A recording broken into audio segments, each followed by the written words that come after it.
SPEAKLIFE Radio.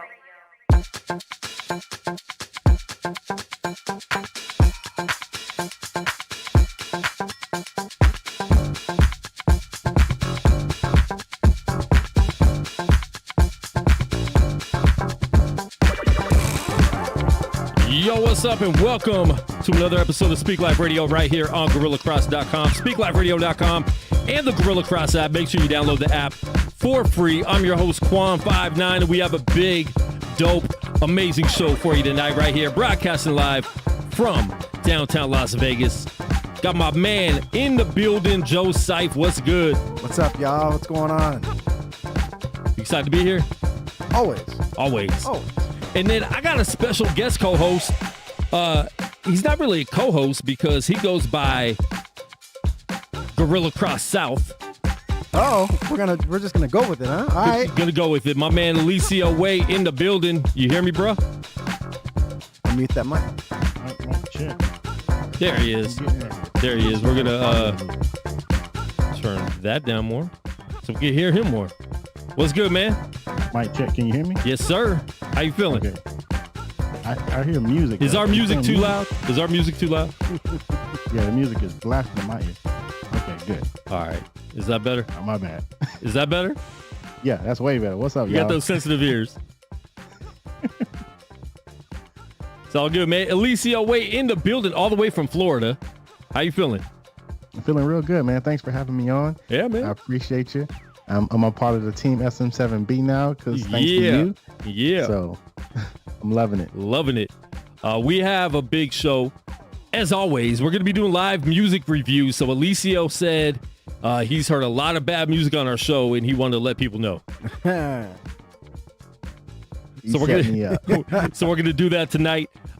So if you want to submit your music, make sure you join the Speak Life Radio group on Facebook, and we will get to as many songs as we can in our 2-hour show.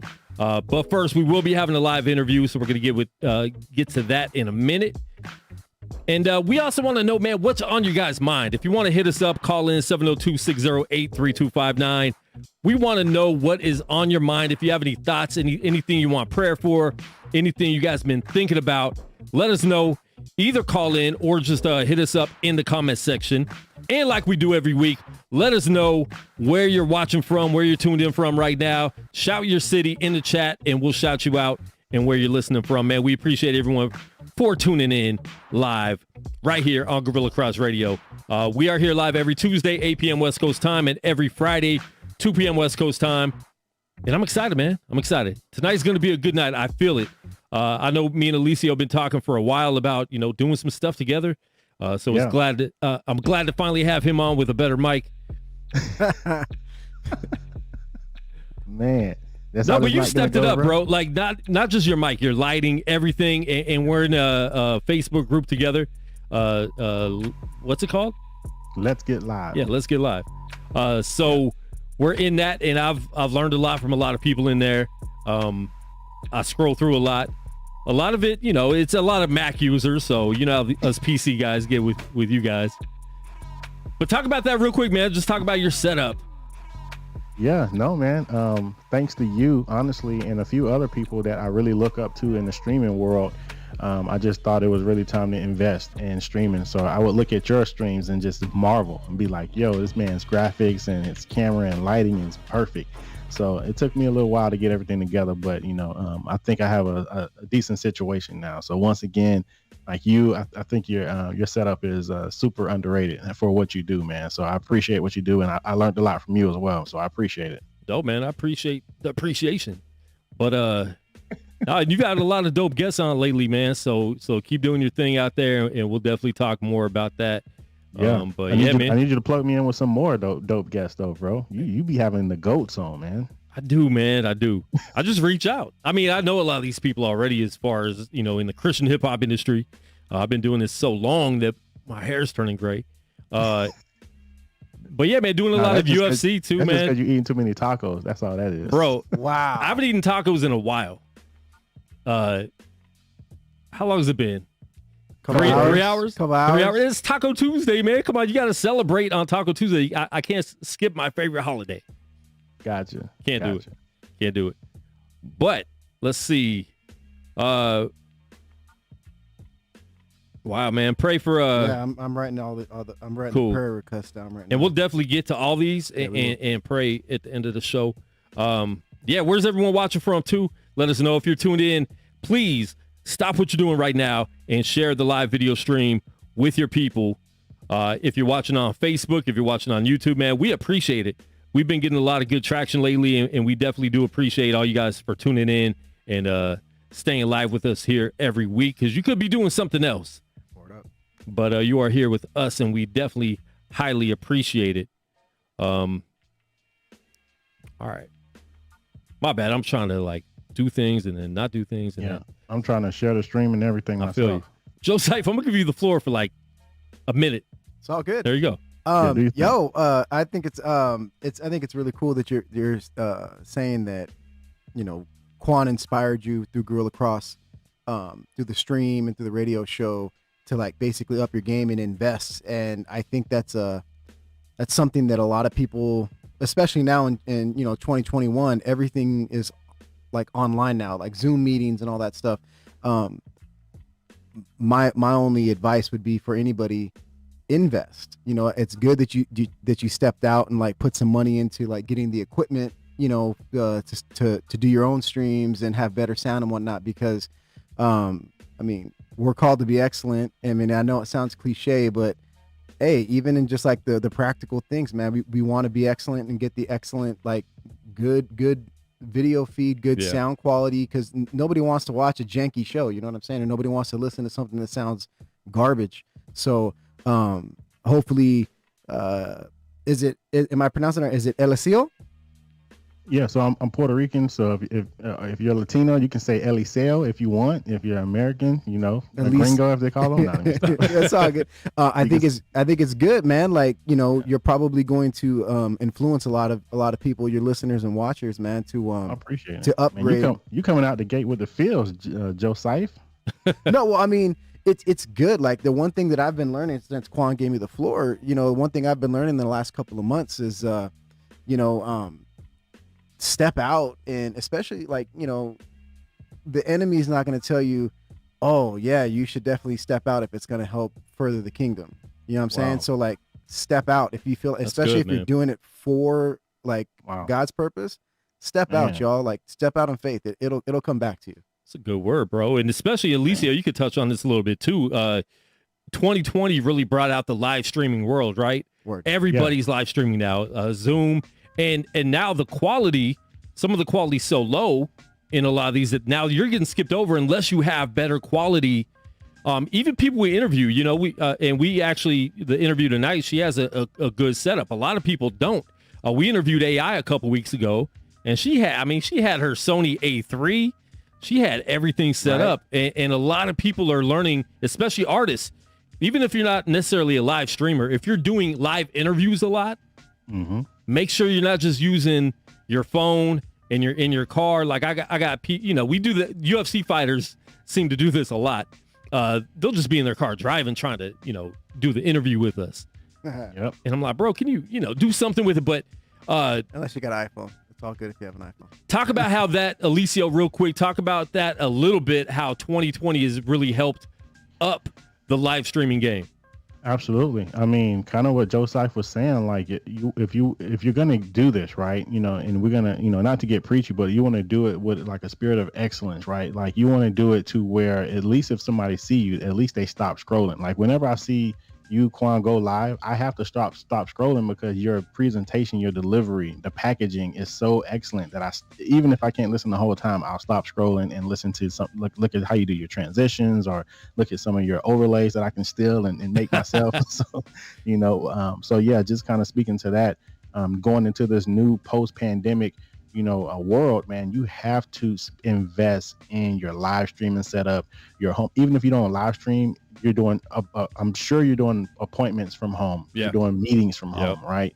Go ahead and just upgrade your setup at home because that's going to help you close deals and get more sponsorships or get more job offers or whatever. If you have like a virtual, I see these things where they do these virtual job interviews, right?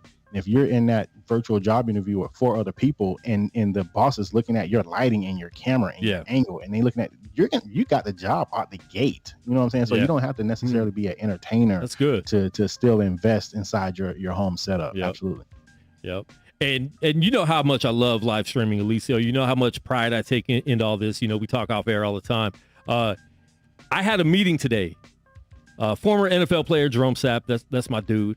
We're doing some video work for him. So we had a meeting today. I thought it was a phone call meeting. So I'm at home at noon, like, getting ready to take my shower, getting ready to get my nice fade. You know what I'm saying? They hit me up with a Zoom link. I'm like, no, I'm not even at the studio. Oh, man. And so, I had to do a live video call on my phone, and I felt so weird doing it. I felt like I was cheating on my studio.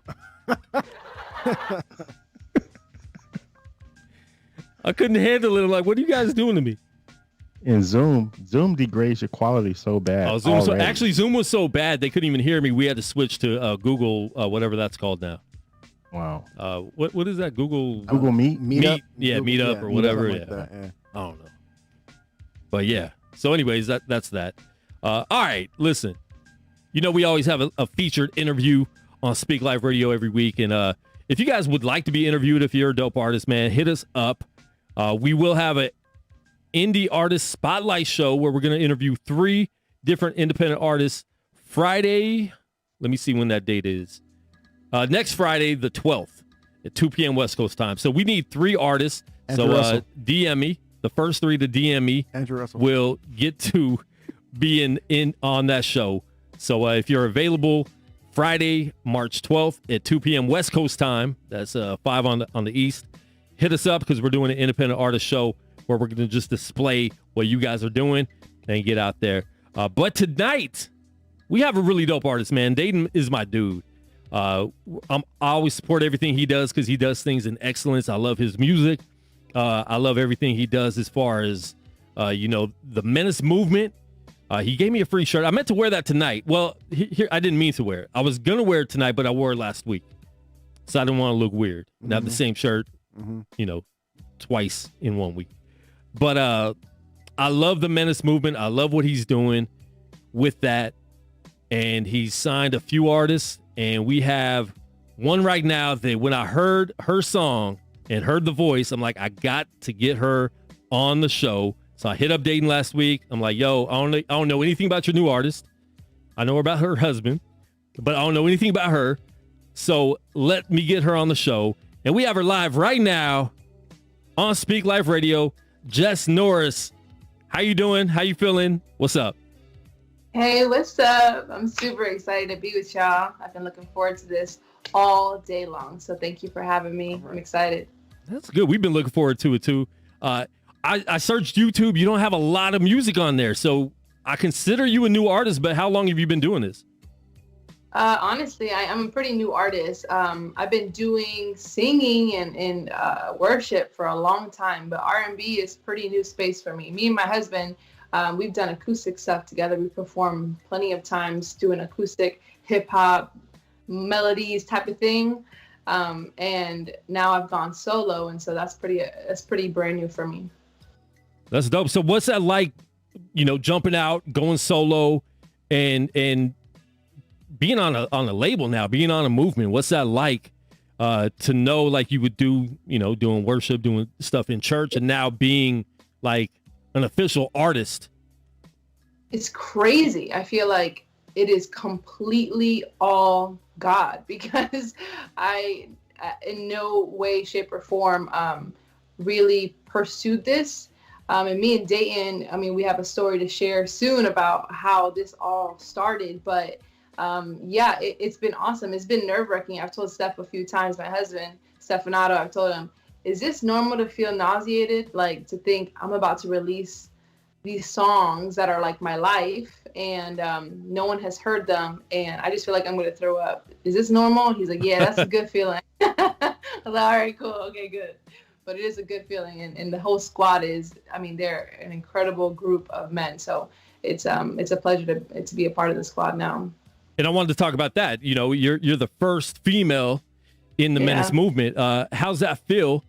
Especially just being around a group of men. Obviously, one's your husband, so it's definitely a safe place. But how is that? And are you pushing for Dayton to sign another female? I always say spirit-led, right? So, I mean, I would love to have another female on the squad. That would be super dope. And I feel comfortable with all the guys. Nala Deus has been a friend for years. Dayton has been a friend for years. My husband is my best friend. So every single person that's on the squad now, I've been comfortable with. And so I feel no type of way to be the only female. It's an honor for me. Yeah. But yeah, I'm down for another female. I would love that. But yeah, Dayton has to find, I know he's particular, so he would have to find the right person, and that'd be cool. Yeah, he's picky in a good way. Which is a good thing. A lot of people will just get their homies on, even if their homies aren't that tight. So, when he signed you, and I did hear the music, I think I heard like a snippet of it first. And then I saw the full video and heard the song. I'm like, yo, she could sing. And so I'm really looking forward to, I was actually mad you didn't have more stuff yet on YouTube, but that's what happens when you're a new artist. You know what I'm saying? So, talk to us about that a little bit. Talk to us about this song. And I want to play the video right away so people get a feel of who you are. Sure.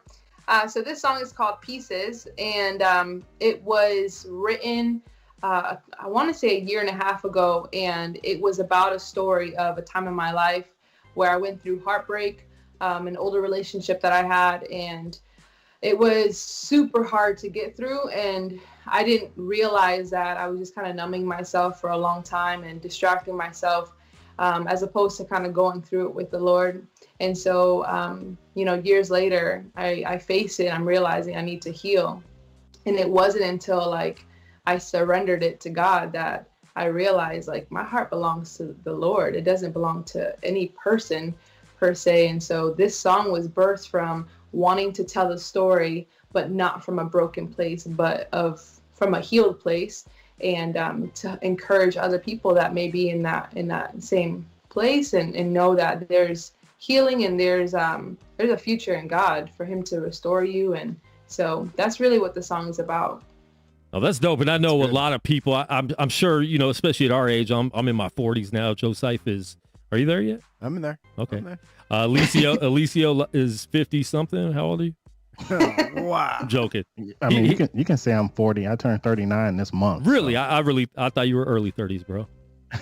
Nah. You're catching up with me, but we've all been through some sort of heartbreaks, pain in this life. We've all dealt with it. So I think it's a really good song to express that. Because when you find love, you think that's it's going to be forever, I mean, even when you're in high school, your first love ever, you think, oh, this is going to be forever. And it's 2 weeks later, peace, but I think it's really good, being able to express that, not just coming out as a new artist. And that's what I was impressed about this song. You're not just coming out as a new artist, like in the Christian realm, saying I need to sing like an overly Christian song, Sure. but you still get that resolution that God is the answer that you need. You know what I'm saying? Yeah. And so that's what I really like about this. So real quick, let's play the song and actually play the full video right now. And then we will be right back with more Jess Norris. If you guys are tuning in, please share the live video feed with your people. Here we are. Pieces right here. Speak Life Radio.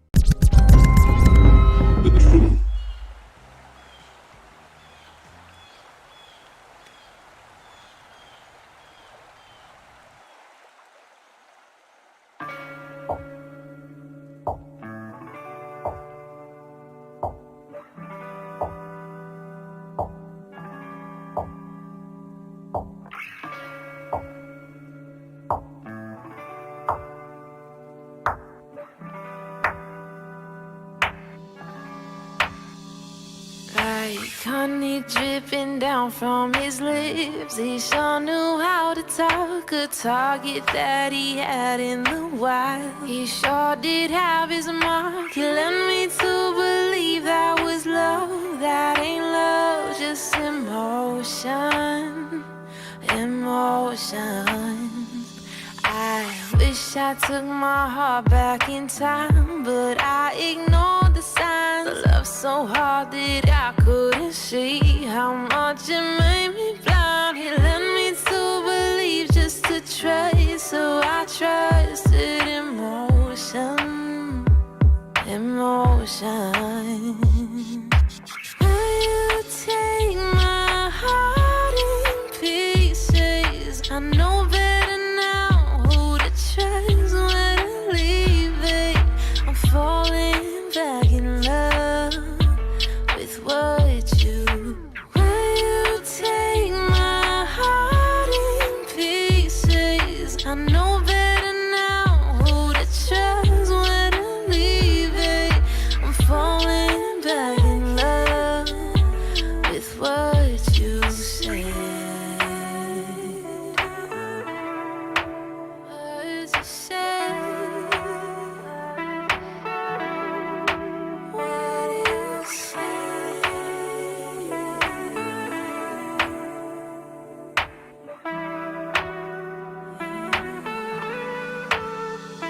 Like fog clearing out of the sky, you help me see the light. This love that had me so bound within, I had to break the tie. Starting to believe there's a chance to heal now that it's over. It's over. Like diamonds being dug from the ground, I finally found the truth that your love is a love that I've bound. My eyes are set on you, Lord, you got my heart, and I finally know that it's over. It's over. Will you take my heart in pieces? I know better now who to trust, where to leave it. I'm falling back in love with what you. Will you take my heart in pieces? I know better now who to trust, where to leave it. I'm falling back in love with what you said. Words you said. Words you said. What you said.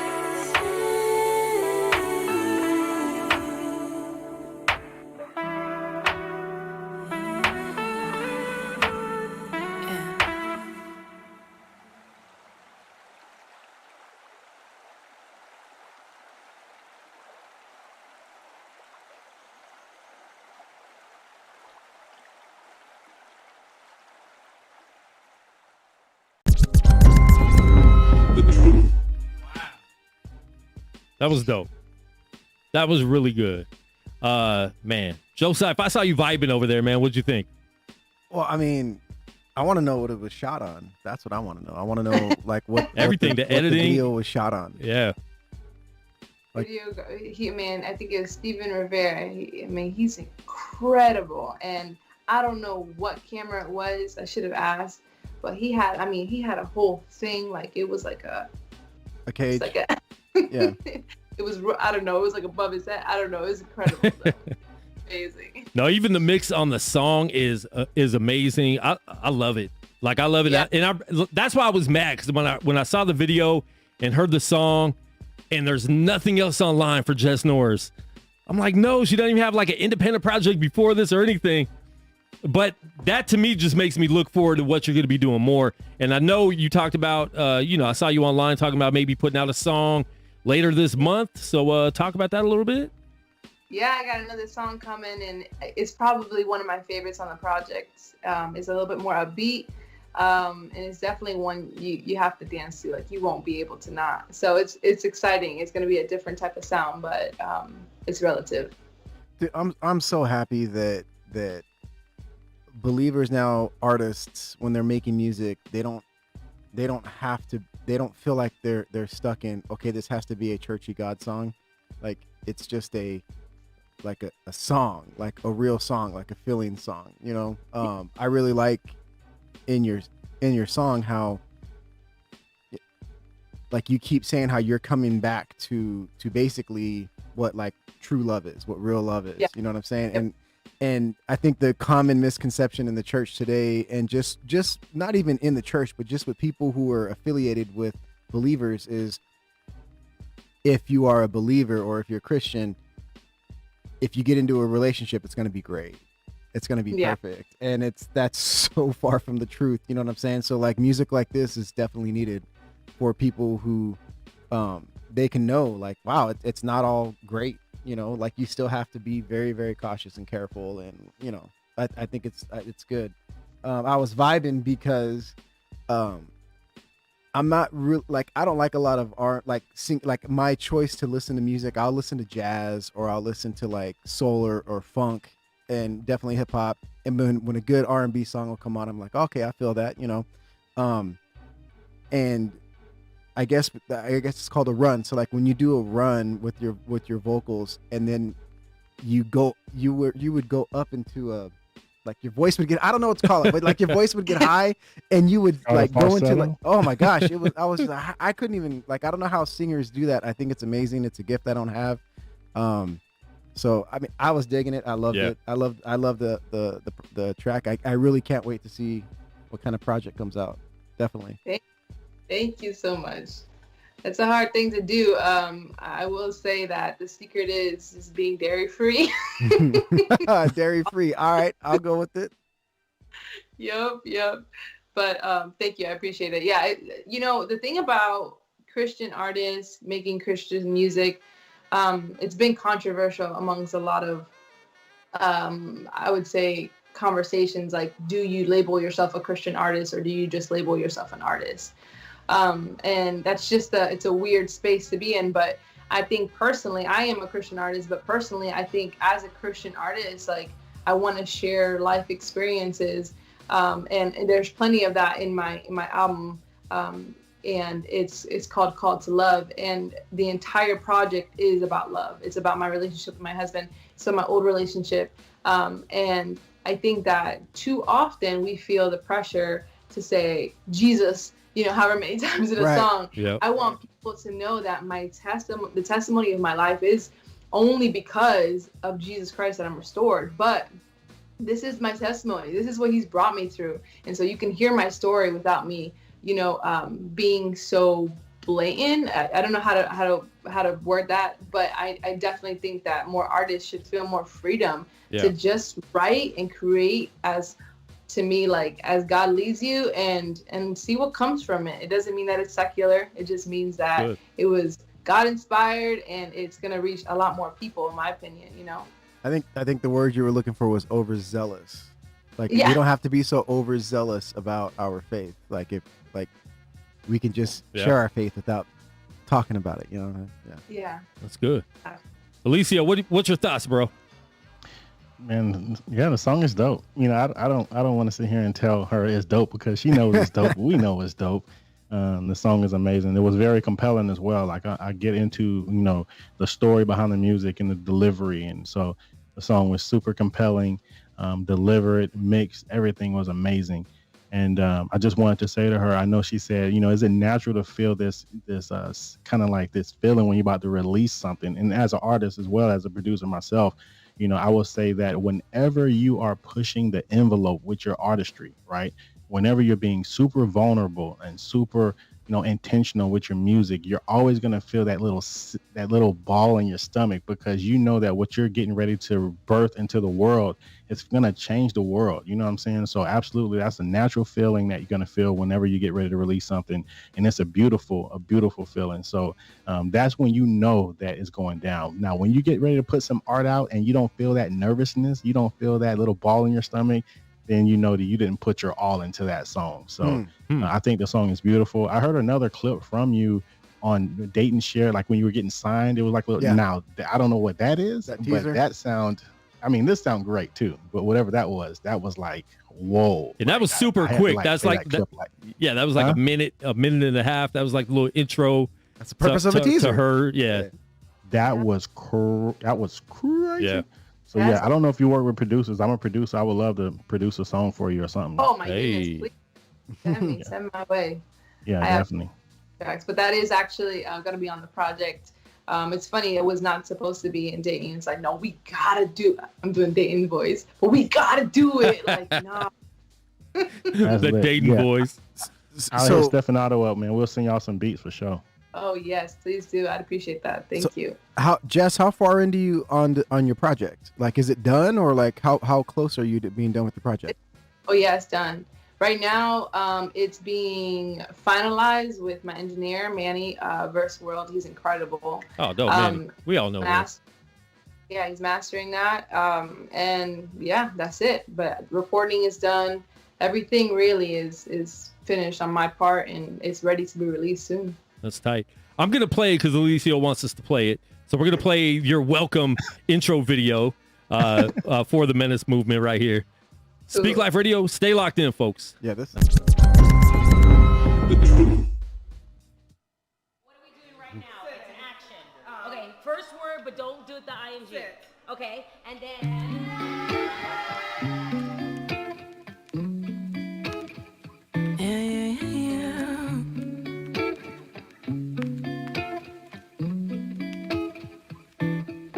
Hello, thank you. I'm Jess, and I've got a long list of things that's different from you. It's okay. We both have different impressions and different expressions. It's alright if our skin has a difference. For me, that's the interest, culture, or religion. We've all been called to love.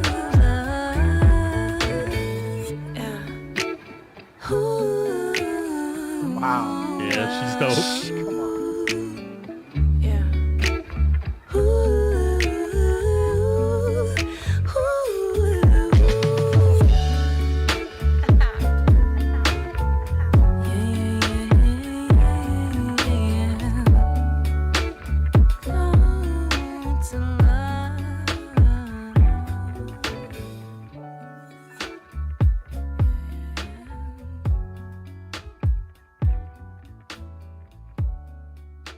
All right, who is on?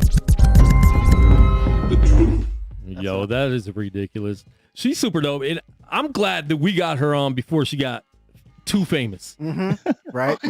Because you can always come back to this interview. Exactly. Who did the production on that teaser? Oh. And if you don't remember, it's fine.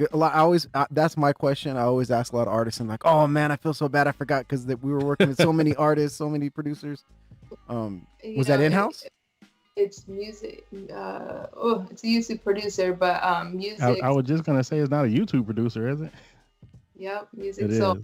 I always would go to YouTube just to, whenever I had a writer's block, I'd go to YouTube and just start writing. Yeah. And that was birthed, like, I want to say I feel like God gave me that 10-minute writing session. Nice. And I just posted for content. And then it ended up blessing a lot of people. And I was like, you know, I can see this, like I can see a vision behind it with the video. I mean, and then it just birthed this awesome thing, which was really cool. Wow. That's dope. So so you're part of a label.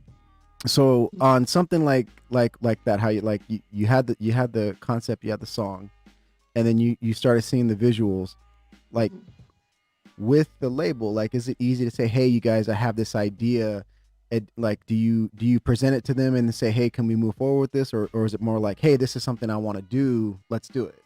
Like, yeah, man, Dayton is probably one of the greatest people to work with when it comes to vision, because he'll respect your vision 100%. That's good.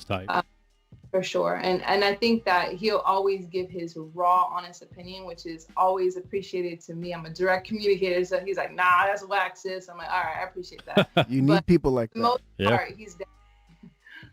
So it's pretty easy so far. That's good. We talk about that all the time on the show, that you need those people in your corner that are going to be honest, with something. If it's not a good idea, like, you got to let it be known. Don't just let somebody put something out there that we know everyone is not going to like, and we're just going to let you put it out just to put it out. That's not fair to you as an artist, and if you're running a label or running any type of collective, it's not fair to do that. So that's dope that he that he does that and that you accept it. Yeah, he's raw for sure. I mean, there are times where like, nah, I'm pushing back, and he's like, nah, and I'm like, nah, and then you're like, all right, let me listen to this guy with many years of experience. Now, Stefanato, who you're married to, he got signed. He was the first artist signed to the Menace movement. Yeah. When he got signed, did you ever see yourself a couple years later being an artist on this label? Not at all. In fact, I told my husband, I don't ever want to be an artist like that, because at the time there was so much pressure in my perspective towards music industry, like it more centered with women. The pressure to put on, the pressure to always look right, the pressure to, become this like this image in a sense that I'm like, I don't want that. Like, that to me it's just so much. I want to be real. I want to be, and Steph would tell me, you can be you and be real. And, it doesn't mean you have to post selfies every 2 seconds. Cause that's what to me, it looked like. I'm like, man, these artists, all it's just posts of themselves and there's no real content. And so I'm hoping I want to change the game with that, especially for females too. Yeah. And that's good, because I see that a lot. And even in the Christian artist world, I see females do that a lot. Some of them have substance behind it, but a lot of them have these deep captions just because they wanted to post a selfie. Yep. And I think there's a lot of pressure on artists in general, male and female, but especially, female artists to look a certain way, be a certain way, post a certain amount of selfies, and you start getting self-indulged. I mean, that's part of why it's called a selfie. It's about you. Yeah.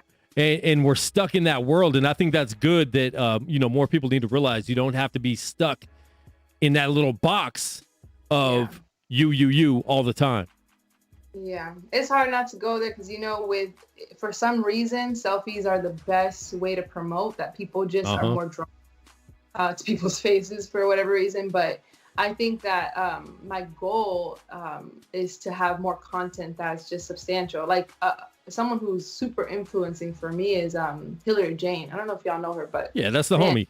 Yeah, she posts some good content, and it's not just surface. She's posting body. I mean, she's incredible. No, definitely, that's the homie. We're praying for her, man. She's pregnant right now. I know. It's beautiful. I would also add too, keeping in mind that, if there's a market, which we all know there is a market of people who look for this fictitious, this very surface level of, overly maked up and overly hair did and all these selfies and all these, you have to be packaged right in their eyes of what they feel is right. There's just as big of a market of people who don't care about that stuff. They don't care about the makeup, the selfies. They don't care about none of that. My wife is one of them. I'm so blessed to have my wife. She don't care about none of that stuff. And there's just as many women who would gravitate towards you for you just being authentically yourself, no makeup, none of that stuff, all the clothes and selfies. Just be you and who God called you to be. So I just want to encourage you in that. Thank you. It's definitely, I still feel that pressure just because, you know, I know that there are a few like categories of women. There's like the raw, which people can gravitate to, then like the raw, no makeup type of look, or there's a woman who's always glammed up and you feel this like, where do I want to be? Most days I don't have makeup on, but when I'm either doing a photo shoot or things like that, you have to.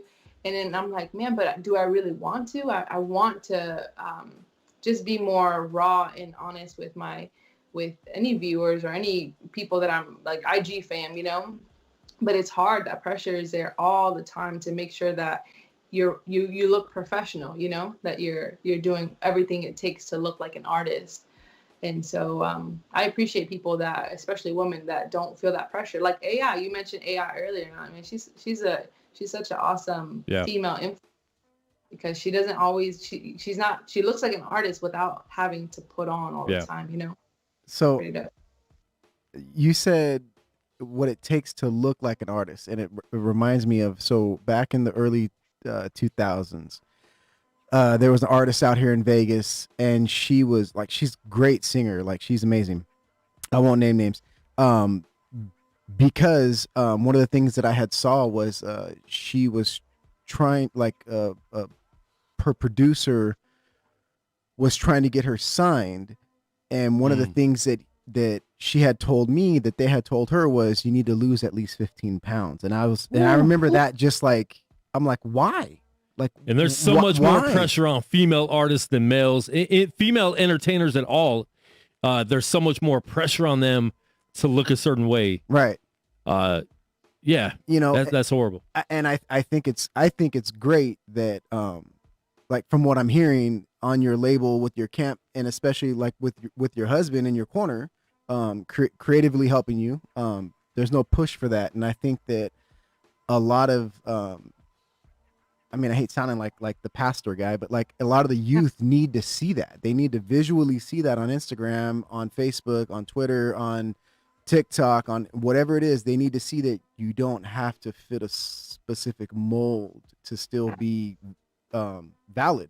You know what I'm saying? Yeah. So, you know, big ups to you and your team for not putting any cap on you like that. I think that's dope. Absolutely. And if the goal really is to do kingdom work and to glorify God, it has to be in every way. You know, we can't be Christian artists and try to look like the world by, you know, how we dress and just putting on all the time so that we can get more likes or we can get more acceptance. Yeah. Like, I don't want to just give people my flesh. I want to give people like what the work God has done in me, glorifying him. That's what I want to offer people. So I don't want that focus to be always on an unattainable beauty, you know? And it's crazy because now, you know, kids are on social media a lot younger than they were. You know, back in the day when we were on MySpace, you didn't see anybody under 20 on MySpace. Now kids have Instagrams and TikToks at the age of 10, 9, you know, 12. And there's so much pressure on these young people to fit in. And all they see is that. That's getting me the attention. So you see these 12-year-old, 13-year-old girls doing the turn from behind, look at my butt, doing the overly made up, doing the bikini shots, you know. There's a lot of pressure out there. So I think it's good, and I think a lot of women have to step up, especially influential women, to step up and be that influence and be that example to these young women. Yeah. Tell you what, especially having daughters, like I look at them and I see so much innocence and so much beauty, and I want them to know that you never have to have this unattainable look or beauty in order to feel significant or to feel any type of way. An artist, you don't, for anything, and your face is beautiful just the way it is. And in this type of world, it's really hard.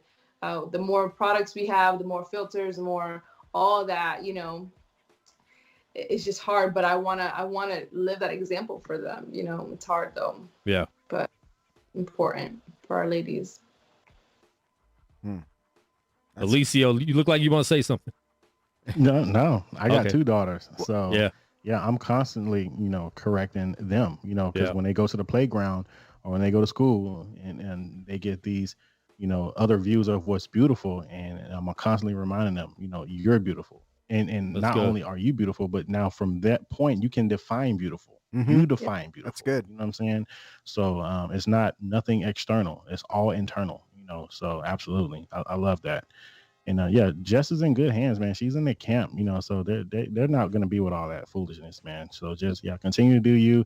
Like I said, when I ran across y'all in Publix, I want that Jess, the Jess getting the bananas and the hummus. The bananas and hummus. Yes, I want. So Sometimes oh, go ahead. I Go just post like me making a smoothie, and encourage people to live healthy, and then I'm like, nah, artists don't do that. Oh, I just want to post something like this. Oh, no, artists don't do Man, that. do that. Oh. And you know what I'm saying? Like, there's just this constant like pressure of what does an artist post? What does an artist look like? And I'm still finding that for myself. But the more that I'm looking and searching for that, I feel like the Lord keeps telling me, like, it's just you. It's just Be me. yourself. Be yourself. Yeah. That's it. People are going to be attracted to who you are, and they want to follow you. So honestly, you could change a tire, and if they're gravitated towards you, they're going to be linked onto that. So you just have to do what you do. Don't try to fit in with what other artists do. Don't even look at what other artists do. Just do what you want to do. Be who you want to be. That's right. Amen. So I have a question. Definitely you can sing. That's amazing. Do you have any Thank you. projects that are going to be coming out where you're going to be a little more like grimy, like more of a You want her to rap. no, not rap, because not rap, not at all. Like I'm just wondering if I mean, I'm not saying the vein is wrong. Like your lane is perfect where you're at, but are you going to try to like branch out for a different sound on the label or I do already feel like I have such a different sound from what they do. I can rap in my car, like lyrics, like business. Okay, we're about to make you rap right now. We got beats and everything. man? Like freestyle, Jess. Freestyle, Jess. Uh-oh. No, she's not gonna do it. I will do the worst possible rap you guys have ever heard. I'll probably do Stefanato's lyrics. No, but I definitely do. Yeah, that she sounded just- like a diss. She just said the worst ever raps. That sounded like a I'm gonna diss. do Stefanato's lyrics. I heard that too. I feel like the world is sleeping on my husband. If anyone were to ever really break down some of his verses, I will say hands down, this is not because he's my husband, hands down, some of the best verses in CHH, period. All right. The reason is I think his Nice. mind goes so much deeper than the average listener can understand in the moment. So then listening, you're like, yeah, this is cool. I'm like, nah, you don't even understand the depths that he just went to. Yeah. Because now, with mumble rap and dumb rap, you're just like, Dumb rap. you need to be able to understand it in 2 seconds or you're just not interested. No one wants That's real. to use their brain. But No, she's not lying. If you guys haven't listened to Stefanato, he is a really, really dope artist. Not just lyrically, but delivery wise, the ease of his flow. He's a super dope artist. So she's not just saying that because they're married. And she seems like the type that would let him know if he wasn't dope. Yeah, Right. He's told me like, all right, you ain't gotta be so honest, but very similarly to dating, I'm like, nah, boo, nah, you gotta rewrite that, and then he ends up coming with something even more fire. So he's just naturally incredible. He's anointed, truly. I feel like. How'd you guys meet? How long you guys been together? We've been together, 8 years on Sunday, and married 7 years in September. Nice. But yeah, it's funny. I seen him perform in Waterford Lakes in somewhere in Orlando in 7th grade. I was in 7th grade, and I saw him perform, and I thought he was cute, but he's a bit older than he's 9 years older than me. So I'm glad he didn't jump on that bait at that time. Gosh. So that wasn't really on my mind at the time, but as years passed, he began to, I think he had a dream about me, and then he began to search me out on social media. He says observe. Okay. I say observe. Stalk. I'm just kidding. Observe. But isn't there a difference between observing and stalking? Like if you like the dude, he's observing. If you don't like him, oh, you're a creep. You're stalking. Yep. That's basically what it is. The intention is the intention. Yeah. Yeah. Exactly. He definitely wasn't trying to slide in my DMs like that. So he was always a respectful dude. But he did slide in my DM though, which is really funny. On Facebook, he came to see me in person, and I guess he just felt like it was kind of hard. And then he slid in my DMs, and he was like, I just, the little that I know about you is attractive. If I can get to know you, I don't want to disrespect you, but I just want to let you know where I stand as a man. And I was like, okay. He's a classy dude. Hey. And he had an incredible reputation at my old church as someone who was just really respectful and waiting for his wife. So, yeah, he had me at hello. Oh, look at that. I love a good love story. Listen, just because you sing R&B don't mean you have to start living out. Man, come on. That's why I do R&B. It's all about the feel. I'm like my feels, all my love feels. For sure. So you guys dated for like a year? You got married pretty quick? Yeah. Or less than a year? Wait. Why you gonna do the math, bro? I'm doing the math. Was it less than a year? No, year and a half. Year and a half. Okay. So we started dating, March, and then we got married in September. So exactly a year and 6 months. Okay.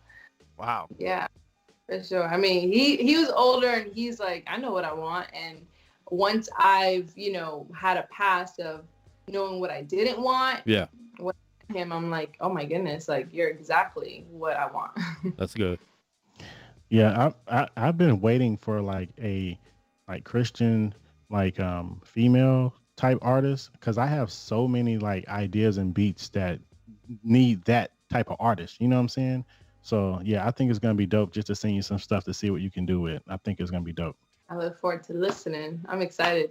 I love new tracks. I love new producers. I always get inspired, and then I'll go in a 5-hour, 6-hour session and go write. And then my husband's like, "Where's my wife?" Naturally, all right. If we're talking about writing love songs, right?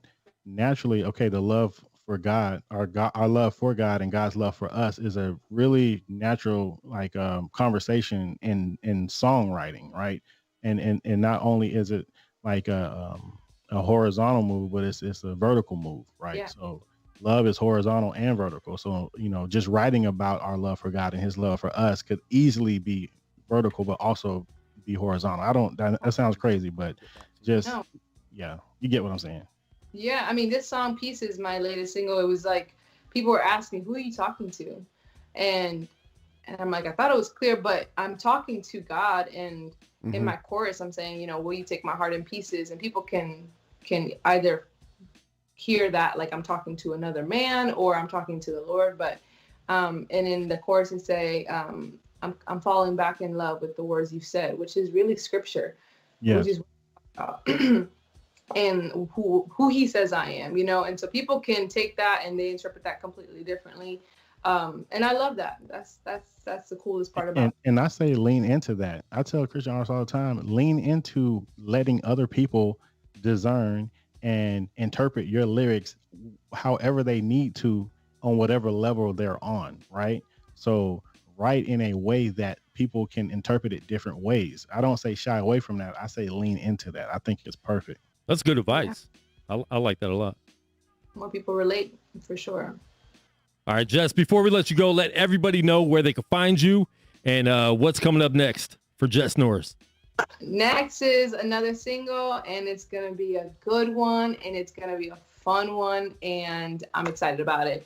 And they can find me on Spotify, Apple Music, really anywhere digital music is sold, and on YouTube as well under Menace Movement. And Instagram is Jess Norris. Twitter is Jess Norris. Thank you guys for having me. Y'all are blessed. Dope. No, we appreciate it. For real. We can't wait to see, or, personally, I can't wait to see what you have in store for the future. I can't wait to hear new music. So as soon as it comes out, make sure we get it. We'll jump right on that and check it out for sure. We appreciate you spending your 11 o'clock, or it's midnight now. It's Wednesday. Yeah, it's midnight for us, bro. It's Wednesday over there. I don't know how you guys do East Coast time. I couldn't do it. Are you still working, Jess? Like you and Steph still working? You mean like a job? Yep. I own a business in Maitland. I'm a hairdresser. Okay. So I've been doing that for 10 years. So nice. Yeah. So I'm still doing that, and then Steph is still working as well. Is he still at Full Sail? Yep, he's at Full Sail. Dope. That's what's up, man. Yeah. See, and it takes artistry to a whole nother level when you have to do stuff like this, right? You have to do interviews, and then you have to, take care of the children, right? Yeah. And then you have to get right back on the grizzy in the morning and take care of your clients, and then do it all over again. So kudos to you, salute to you, and you're gonna kill it, man. I'm excited for you. I appreciate you, and it's so good to see you, and thank you for having me. Like this is so exciting, and you guys are just dope. Oh, you're dope too. You. Yeah, we appreciate it for real. We appreciate it. Check it out, Jess Norris. Find the new video, download the new song, buy the new song. You guys got $1. You guys got $2 to buy the song. Quit being cheap. we give you guys money on the show all the time. So if you guys can't take $1 of that, we gave away $30 last week for the best song of the night. So if you can't give $1 or $2 to buy a song, then you're whack. Oh, wow. You want to say that right now? You're whack. Just laying it out there. You suck. Jess, we appreciate it. No, more importantly, what I tell people, if you don't want to buy it, that is fine. I get it. But if you appreciate the art, you appreciate her music, I think what's more valuable is share it. You know what I'm saying? Share the message with somebody. That's free. It costs you nothing. And it can completely change somebody's position of their heart toward God if you believe in her music. So just share it. At least do that. Thank you. Absolutely agree. All right, Jess. Well, go to sleep. We're going to go and tell people how bad their music is and kill their dreams right now for the live music review. Don't leave me. He gets to go, but I gotta stay. Yo, keep it moving. You're doing good. Thank you. Appreciate it. God bless. That's Jess Norris, the Menace movement. Make sure you guys check her out. We're gonna get into live music and video reviews right now. So I'm not sure how many submissions we have, but we're gonna check that out. And Alicia, once again, man, I appreciate having you on. I love Baby Yoda in the background. Yeah, I saw that. I didn't want to say anything during the interview. I didn't want to say anything. There's this thing in the streaming community where you got to have one of those. I don't know what it is. I don't even get it. But all of my streaming people I look up to have a Baby Yoda in the background, so I got one. Man, peer pressure. It's Grogu. I guess. Peer pressure. I'm gonna show you what I got. It's not necessarily Baby Yoda. Grogu. Whatever. It's Grogu. Yeah. I'm a nerd when it comes to it. Let's check it out. Oh, you got to be kidding me. Wow. Where's my laugh tonight? So I bought this Mandalorian helmet. Man, that's a Mandalorian, dude. It's I don't know what it is.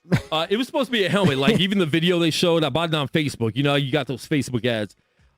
It was like a solid helmet. I bought this. And it came like this, and it came wrapped like super tight. I'm like, that can't be a helmet. It was in an envelope. And yeah, I don't know about that, brother. Man, bro, I got my money back and I got to keep it. So nice. He said, "Nice, man." It's like you should have threw it away. Wow. BRM said, "Put it back on. It's much better."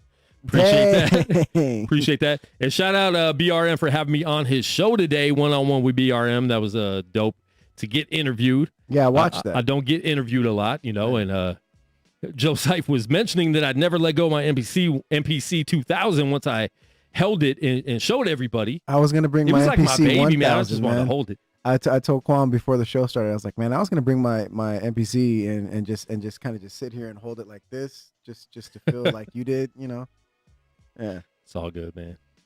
It's all good. But listen, man, we are going to get to the live review segment of the show. Shout out to everyone tuned in right now live. If I miss your name, my bad. Jeremy Duncan in the building, BRM in the building, Rach in Bang, Valencia. That's my sister. Okay, what up? Big up. In the building. Curtis Lamar in the building. Christopher Matthews in the building. Who else we got? DJ Lost and Found. What's good, bro? Christian Williams in the building. Jose Valente. Check him out every Wednesday right here on Guerilla Cross Radio, 9 p.m. for Straight Bet Sports. Andrew Russell in the building. James A. Bonsall in the building. Me and my wife got married after a month, going on 8 years strong. Wow. After a month. Like you knew her for a month or you dated for a month? Man. Because that, you could have, if you knew her for 10 years and you decided like we've already been kicking it and that was time to date, I could understand that a little more. But if you only knew her for a month, yo, that's crazy. Dude, my wife and I, man, we were dating for years. And then we were engaged for like close to like almost 3 to 4 years. See, I don't agree with long engagements. If you're going to get engaged, and that's just my feeling, but if you're going to get engaged, you're right there. Just go ahead and take the next step, get married. Well, I mean, for me, like definitely, I was like, marriage is something you don't want to run into. You know what I'm saying? And then be like, because I hear it all the time, like, oh man, I'm on my third of the marriage or whatever, and like my ex before my wife now, like it was a bad relationship. So I was more on the side of, all right, I'm just gonna take my time and ease into this thing. You know what I'm saying? Yeah. So it was, but I saw that in the comments. The guy said like my wife and I, we knew each other for a month and then we got married. I was like, man, a month, and and we really need the information. We need that information of like, did you only know her for a month? Had you guys known each other for like, you know what I'm saying? Like what is the what's the context of that 1 month? Because man, but if y'all are still together, I think hey, it's God, it's a good thing. You know what I'm saying? Keep it moving. That's dope. Yeah, you said you knew her for a month. Shout out. And 8 years strong. You know what I'm saying? That means it's working. Word. And everyone has their own story, and that's I hate when people have to put a time limit on something like, I have to date for 2 years before we, it's like when and go for it. Especially if you can't control yourself, like Paul said. If you're burning with passion. Alicio, how long did you date before you got married? Man, my wife, man. Well, anybody, yeah. I hope you married your wife. Come on. I was thinking date women before I got married. Yeah, it's been 44 years for me. I'm still waiting. Pray for me, guys. It's because you keep cheating on your women with the tacos. Oh, man. Hey, tacos are forever, man. Go get your taco that God made for you, bro. I'm looking. I'm praying for it. There's so many. I'm just... Nope. There's so many tacos out there. Don't do it. So how long, Alicio? Man, yeah. So I met my wife in like 2004, and then we were just kind of knew each other. Then we kind of like around 2008, we was like, we still kind of cool. And then we kind of like started buckling down around like 2010 because we both was busy. I was in a group traveling like all over, the South doing shows and stuff. And then 2010, we started going to church together. And then 2012, we got married. So yeah, I would say really since like 2008. So I would say 4 years we was kind of like seriously like dating. Nice. Yeah. And we never had a wedding. We just like, let's do this, and got married. Really? Yeah, man. Oh man, you got so lucky. I think that's every man's dream, right? Not to really have the wedding. The wedding is really for the woman. Because that's how I am. Like whenever I get married, it's really up to her, like how she wants to do it. Like I'm cool going to a mountain somewhere, having like 3 people watching the wedding, and have a pastor that's actually a real pastor and not one online to marry us. But I think women are the ones that want the big wedding, and it's like, that's 50 G's though. Man, exactly. Look, okay, so for our wedding, I remember I knew how the wedding was gonna go because I wanted like either like a Batman cake or something like that, and my wife was just like hammered down. No, absolutely not. Like you can have your own cake somewhere else, and I was just like, all right, well you can handle it all then.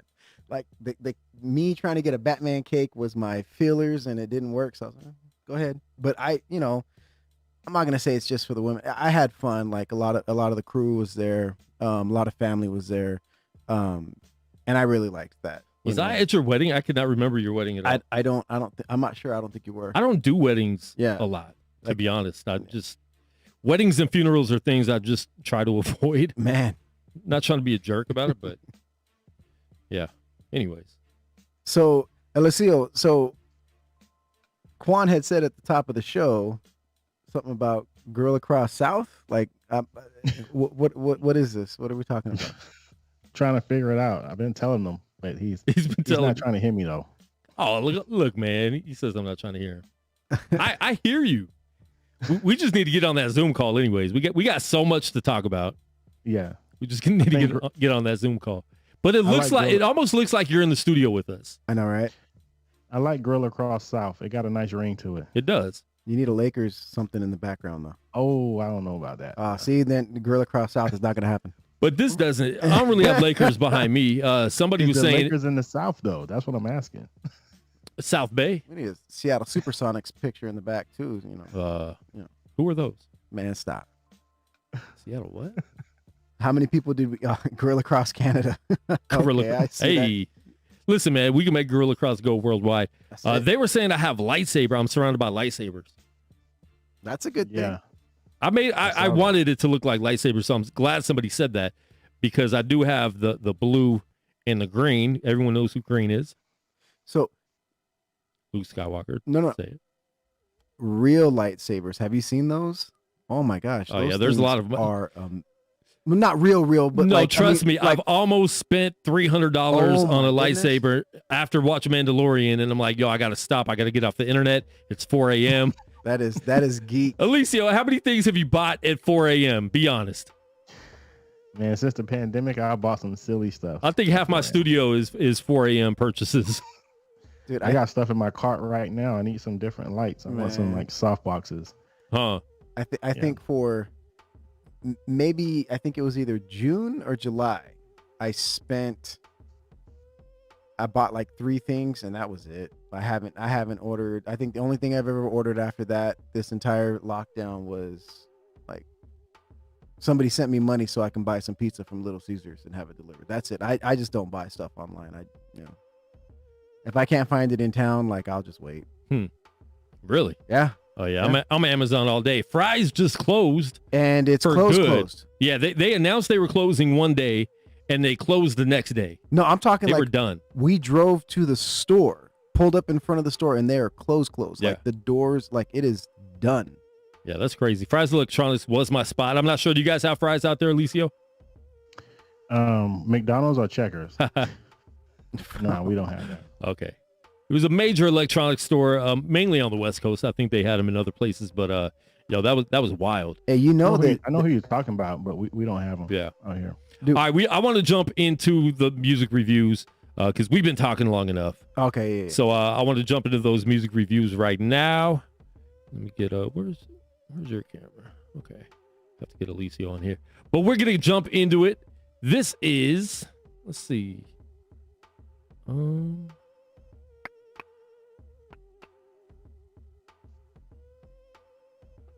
Oh, he's featured on here. Okay. I'm like, I saw who sent this to me, but this isn't the name. Okay. Japo the Sun featuring Young Priest the Preacher. The song is called Back at It right here. Speak Life Radio, live music and video reviews. Here we go. We want you guys to rate it in the comments as well. We're doing 1 through 5. You can do a 1.5. You can do a 5. You can do a 4.9, whatever you want. But you guys in the comments, give us your rating for every song as well. And we're giving away $10 for the best song or video of the night right here on Speak Life Radio, live right here, GorillaCross.com. Here we go. Here's the first track.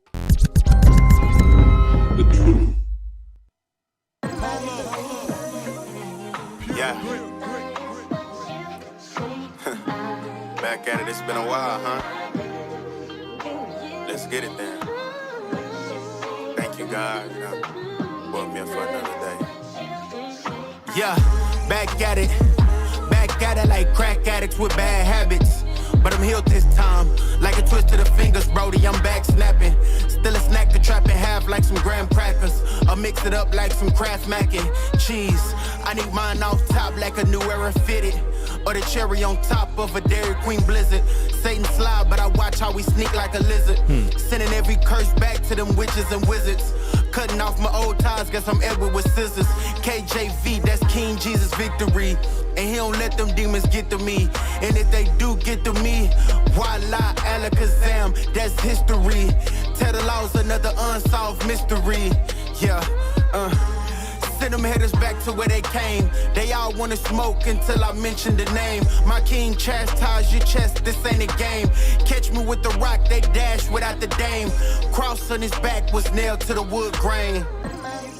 Yeah. Hey Joe Poe, it feel good to be back, bro. Getting back to what we do, bro. Yeah. I'm back to work like I just left the vacation.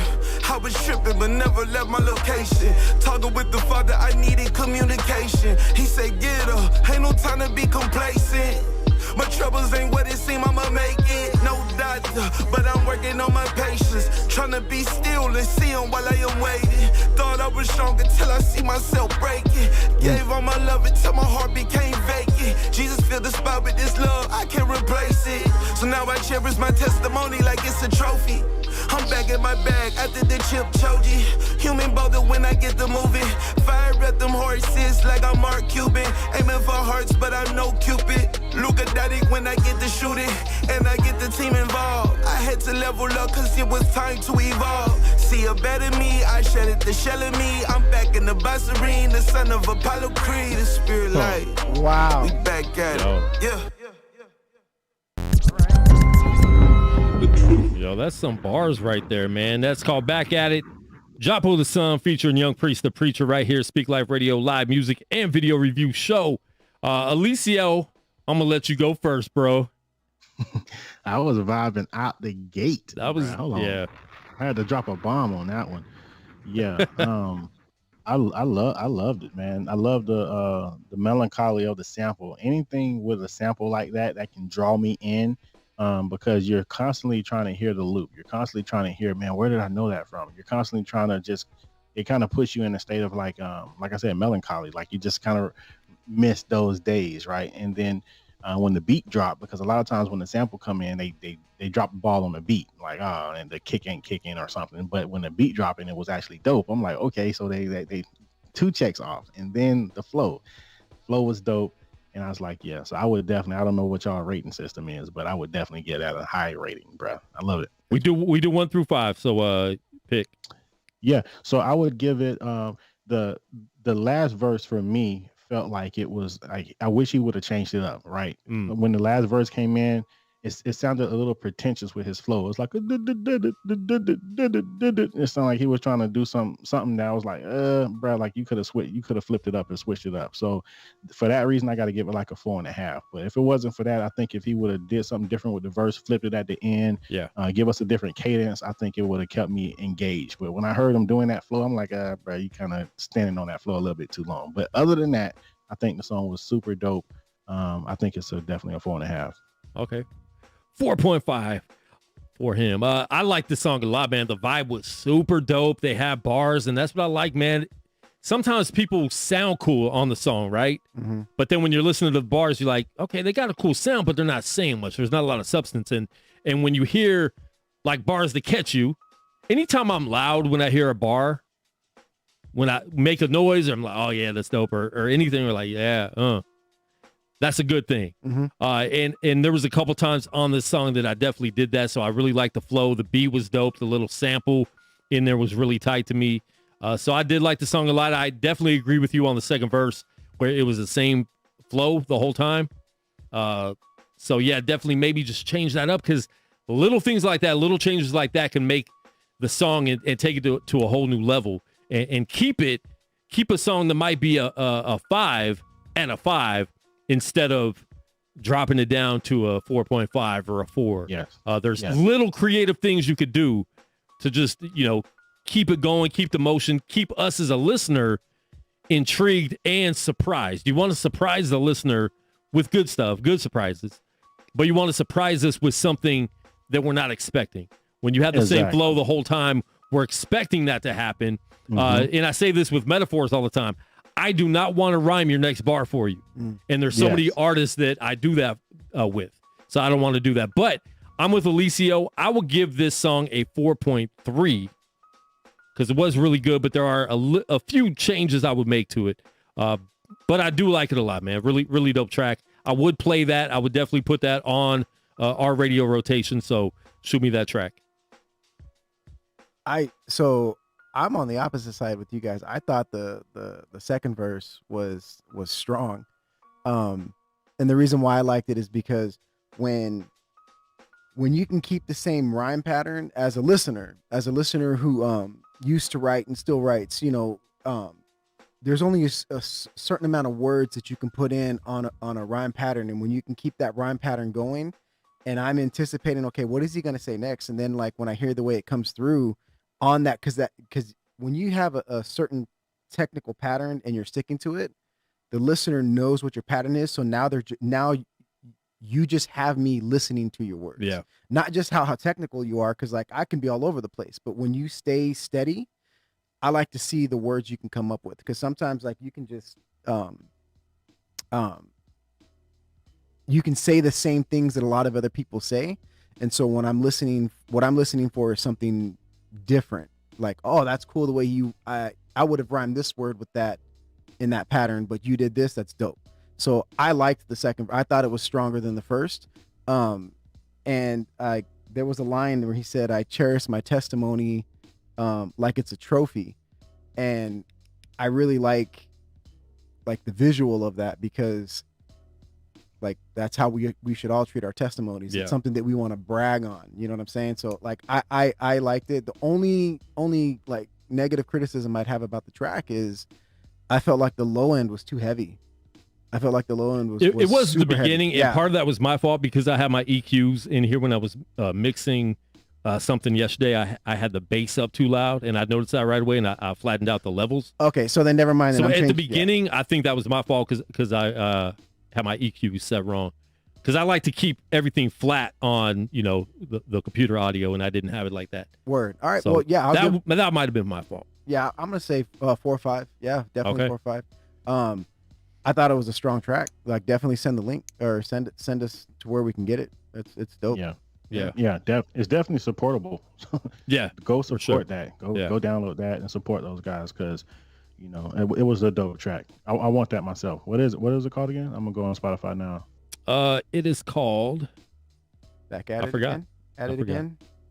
If you go in the Speak Live group, it's the first track in the submission section. Okay, got you. But so we'll check that out. Listen, man, I got some beef right now. Beef period. One of you's in the chat right now. One of you might not be, but we do the review shows all the time, right? Mm-hmm. I let you know we're playing your track. I always comment most of the time. Sometimes I don't comment, but I usually comment to let you know we're playing the track. And my man Christian Williams sent me a song that he sent last week that we critiqued last week. He sent me the same one. And my man Jericho sent me the same video that we critiqued last week. What's going on? Are you guys listening? Do you guys watch the show? What's going on, man? I will block you as a friend on Facebook. But anyways, Christian Williams, please send me another track and we'll get to that next. But yeah, you sent me that last week, bro. So I'm going to skip it. Wow. You didn't see it at all. You should have watched the show. Jerk. Anyways, I'm joking. He's not a jerk. He's a dope artist. And I think we gave a good critique for that track. So go listen to last week's show, share it, cut up your portion, share that on social media, tag me at Quan59, at Guerilla Cross. Who else did we have? We had Hurt in the building. We had some special guests in the building. If you missed last week's show, go check it out because it was a really dope show. We need 3 more subscribers on YouTube. Public service announcement to reach 800 subscribers on the Guerilla Cross YouTube page. We need that by the end of this show. That's crazy. If we don't get 3 more, I don't know why you don't have 8,000 or 80,000. What is I that? know. What are we doing? We need to talk about that too. Bruh. We need to talk about that. Your content is way too good to be at 800 subscribers. I don't get it. We're gonna get there. My content is mostly just live streams, and so we're gonna fix that. That's one of the biggest problems. Gotcha. So we're gonna get up there though. We got a lot to talk about, bro. And last week's show was like a 3-hour show. It won't be that tonight. We're at an hour and 20. We're going for 40 more minutes. This is a 2-hour show, folks. Sometimes we get a little happy, and we had guests in from out of town, so we're able to go a little longer. Yeah. Anyways, yo, send me the tracks, and we'll get to that. But the next song we got is, why does it keep doing that? Anyways, my man, the journalist. The song is called PPD. Right here, Speak Life Radio, live music and video reviews.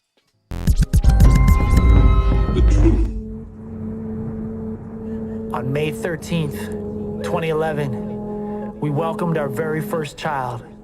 And during this time of rejoicing, also came a darkness. And we went through something I never thought we would face. Postpartum depression. I don't know how I can help you through this pain. How can I fight an enemy that attacks your brain? I don't know how to make everything okay, but I'm here for you by your side every day. I don't know how I can help you through this pain. How can I fight an enemy that attacks your brain? I don't know how to make everything okay, but I'm here for you. I remember the day was diagnosed as PPD. I stared blankly at the sky thinking, man, why me? Well, really, my thoughts should have been directed at you. Each day brought new challenges we had to fight through. Told you I loved you, words bounced into thin air. Said it again, all you could do was stare. I remember praying, Lord, this just isn't fair. How could you do this to us? It's too much to bear. A new baby should bring much laughter and joy. Some days you wanted just to be away from a boy. Felt like a life was falling apart, being daily destroyed. I found myself wearing thin, becoming easily annoyed. I couldn't understand why you felt the way you did. We both get so angry and we blow our lids. You look empty at times when you held our kid. I was holding a towel ready to throw it in. I don't know how I can help you through this pain. How can I fight an enemy that attacks your brain? I don't know how to make everything okay, but I'm here for you by your side every day. I don't know how I can help you through this pain. How can I fight an enemy that attacks your brain? I don't know how to make everything okay, but I'm here for you. I saw you spiral in the darkness, my hand couldn't reach. For a man gifted with speech, I had no words to speak. I felt weak and tired, trying to keep it all together. Praying to the Lord that you would just finally feel better. Life became unpredictable, ups and downs. One minute you were smiling, next you were broken down. I said all the wrong things, like it's just a phase. I could see the battle through the expressions on your face. I felt lost, full of so many questions. How could my happy wife be battling a war with depression? Was it me who made her lose her joy and her smile? I clung to God for strength in the times I faced denial. I realized this was real when I saw the pill bottle. I prayed that they would help you get through the deep sorrow. You would sleep for hours on end. I felt so alone, without any friends. I don't know how I can help you through this pain. How can I fight an enemy that attacks your brain? I don't know how to make everything okay, but I'm here for you by your side every day. I don't know how I can help you through this pain. How can I fight an enemy that attacks your brain? I don't know how to make everything okay, but I'm here for you. I held her son tightly as he cried and he screamed. Closing my eyes, praying this was all a bad dream. I felt God's hand on my shoulder, lifting me up, telling me he was in control. Never give up. I learned I should be real slow to speak. Felt strength in prayers for those days we felt so weak. The light grew stronger, the winter days turned bleak. It felt like we were climbing from the bottom up to the peak. I felt the prayers of those who were there in the struggle, hands who held us when it felt it could crumble. I learned to trust in God and his word and be humble. I learned to trust you to God in the times of the trouble. I pray for my brothers who face the same pain, the helplessness, frustration and blame. Tell her she's a good mom and wife, that's what she needs. Lean on the Lord, kick at the dark till it bleeds. I don't know how I can help you through this pain. How can I fight an enemy that attacks your brain? I don't know how to make everything okay, but I'm here for you by your side every day. I don't know how I can help you through this pain. How can I fight an enemy that attacks your brain? I don't know how to make everything okay, but he's here by our side every day. I don't know how I can help you through this pain. How can I fight an enemy that attacks your brain? I don't know how to make everything okay, but I'm here for for you by your side every day. I don't know how I can help you through this pain. How can Wow, that is PPD by The Journalist off the EP Genuine Article right here. Speak Live Radio, live music and video review. Joe Seif, I'm gonna let you go first on this one. Okay, so I felt like the second verse was your strongest verse. It was really good. I really liked how like your rhyme pattern, how technical you were on it. On the third verse, I think there was a like a filter, like as if you were like phoning in something, and then you came in with your regular like voice. I'm just wondering what that was for, or am I hearing it wrong? And if I'm hearing it wrong, what leads me to my third question or critique would be, how was the mixing done on the project? Because I felt like the mixing could have been a little bit tighter. Well, a lot tighter. You don't want the mix to take away from the message. Like postpartum depression is like a real thing, and people need to be encouraged to get through it, you know? So those are my questions for the track. As far as like the message and everything in the track, I love it. Like I'm gonna give the track a 4, but the mixing for me, I had some issues with the mix. I'm not sure if I'm the only one that's sitting there. No, what'd you give it? 4. 4. Okay. No, same thing. I was thinking that the whole time, like this message is so deep in the song. It's something everyone needs to hear, right? Because a lot of people deal with it. In different ways. Mm-hmm. So I definitely think it was a message that needs to get out there. But the mix, there was like a filter on his voice. I think the compression was way too much. And so the voice wasn't getting pushed at the right level. I think that was a problem. And then just the overall mix, I think everything could have been mixed a little bit better. But it was a really good song. Like the message is there. Mm-hmm. But when we're just critiquing the song part of it, as far as you know, all the everything, something on the mix was missing. And I think that could have helped out a lot. And then even lyrically, I know it was storytelling. Mm-hmm. There was a couple times it's too choppy. Like I know it's harder to have a delivery when you're storytelling, because you're just kind of writing down the information, right? You're writing down what it is, and I don't want to compare it to Nas. Nas is one of the best storytellers in hip hop history, but the way he does it and still has like a super smooth flow, that's what really, when I listen to Nas storytelling, he always has like 2 or 3 songs that are straight like movie scenes that I can see exactly what's going on in that. And he does it a really dope way. So I think more of that a little bit. It was a little too choppy with the delivery. But overall, really tight song, something people need to hear. And I think it's definitely something that can go somewhere. So I will give it a 3.7 just because of the mix and some of that choppiness. So. Yeah, let's see. My turn? Yeah. Mm-hmm. Yeah, so this song kind of puts me in the mind of NF, because he does like depression type songs, right? Am I wrong with that or no? He definitely does. I think so. Yeah. I think he does depression type, coming out of depression, fighting depression type songs. So it puts me in the mind of NF. Now, there's 2 ways we could look at this song. If you want to just do a great song for you and your friends and your family and your community, then that's a great song. Don't get me wrong. All right. Now, if you want to do a great song that's going to reach more people, I would take that hook, scratch the hook. The hook has to go. Now, that could be a bridge, right? That could be something else, but that hook ain't working because you're not giving the song a chance to breathe, right?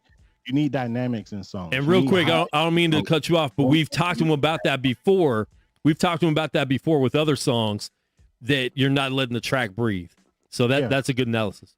You can't beat your listeners across the head. It's called ear fatigue. Your listeners will get ear fatigue because you're people start tuning out. You know, they start tuning out. Their mind starts wandering because you didn't have any dynamics in your song. You didn't have a peak, like a climax, a build up to this. Now let's go back down. You build it up again. Let's go back down. You just building it up and you stayed up and kept going up and kept going up. And you're like, okay, bro, where you going? You lost me. You know what I'm saying? So If it was me, I would take that hook, make it a post chorus, a pre-chorus, an intro, an outro, something, make it something else, right? You can do it as dope. I love what you're saying on the hook, but that can't be a hook. People is not gonna really sing along with that hook. So scratch the hook or do something different. First of all, there's also a disconnect in the song. You're talking about coming out of depression or something like that, but there's so many other verbal and nonverbal signals that you have to include in a song, period. But especially a song like that, when it comes to your inflection, when it comes to kind of going back to some of these things, like you were very monotone the whole song. You didn't, I don't know, you just didn't do nothing with your voice vocally, right? To bring out the emotions. Yeah. Like you have to, like, first of all, music wise, your voice is all we got. We can't see your face. Yeah. We can't see your eyes. We can't discern your spirit through your facial expressions or your body movement. So we have to lean on everything that you're saying from the inflection on your voice. You were monotone the whole song. So there's a disconnect between you and the audience versus like, is he really coming out of this or is he still in it? Is he like, who is he trying to convince? Is he trying to convince himself or trying to convince me? Like you have to break the monotony of your tone up. It's two. The third thing I would say is this track is super. He said the mix, but the reason why the mix is so bad is because the track is underproduced badly, super underproduced. So what I mean by that is if you're going to go that dramatic route, right, which is what NF does, he goes that dramatic route, man, look at the amount of intensity that goes into his production. You know what I'm saying? With the strings, with the some of the drum patterns and stuff like that. That sounded like a loop that you just kept looping and you just rapped on top of it. So you can't talk about that type of subject, that important type of topic that is very emotional, but then rap on top of like a loop beat like that. You really have to go in and be intentional about the production. And once again, it has to have ups and downs, highs and lows. So the track is underproduced, which makes the mix seem like it's really bad, but it's just not the mix is bad. It's just the track is underproduced. So those I think it's a great song. I just think that that song is not finished. You really have to go back in the lab and dig deep, right? And really just take the whole song to a whole nother level. That sounds like to me, that sounds like a first rough draft of where you're trying to go. Don't let that be the end result of that song. Yeah. Also, like once Eliseo, when you were talking about that, if it were my track, one of the things that I would change is I would take out your introduction of the song. Like if you're gonna redo the hook, I would take out the introduction and don't give like a precursor of like, this is what happened on such and such date and what, we were going through. Just let the song speak for itself. Like take out the intro. That way the lyrics and the content, people will be like, dang, dude, this guy's talking about postpartum depression. Like, wow. You know what I'm saying? And then maybe use that hook as like that's you rhyming your way into the song. You do the hook once, boom, come in with the verse, and then do something like epic or like something that's very like cinematic on the hook. You know what I'm saying? That's, those are just ideas, You even have a singer on the hook. You don't have to get Jess. You don't have to rap everything. Right. Yeah. You don't have to rap it. Literally, if he took that song to a record label, I've seen him do it time after time again, right? He would take that song to a record label. The first thing they're going to do, they're going to say, okay, you got some bars here. I can tell your passion for it. So that's good, right?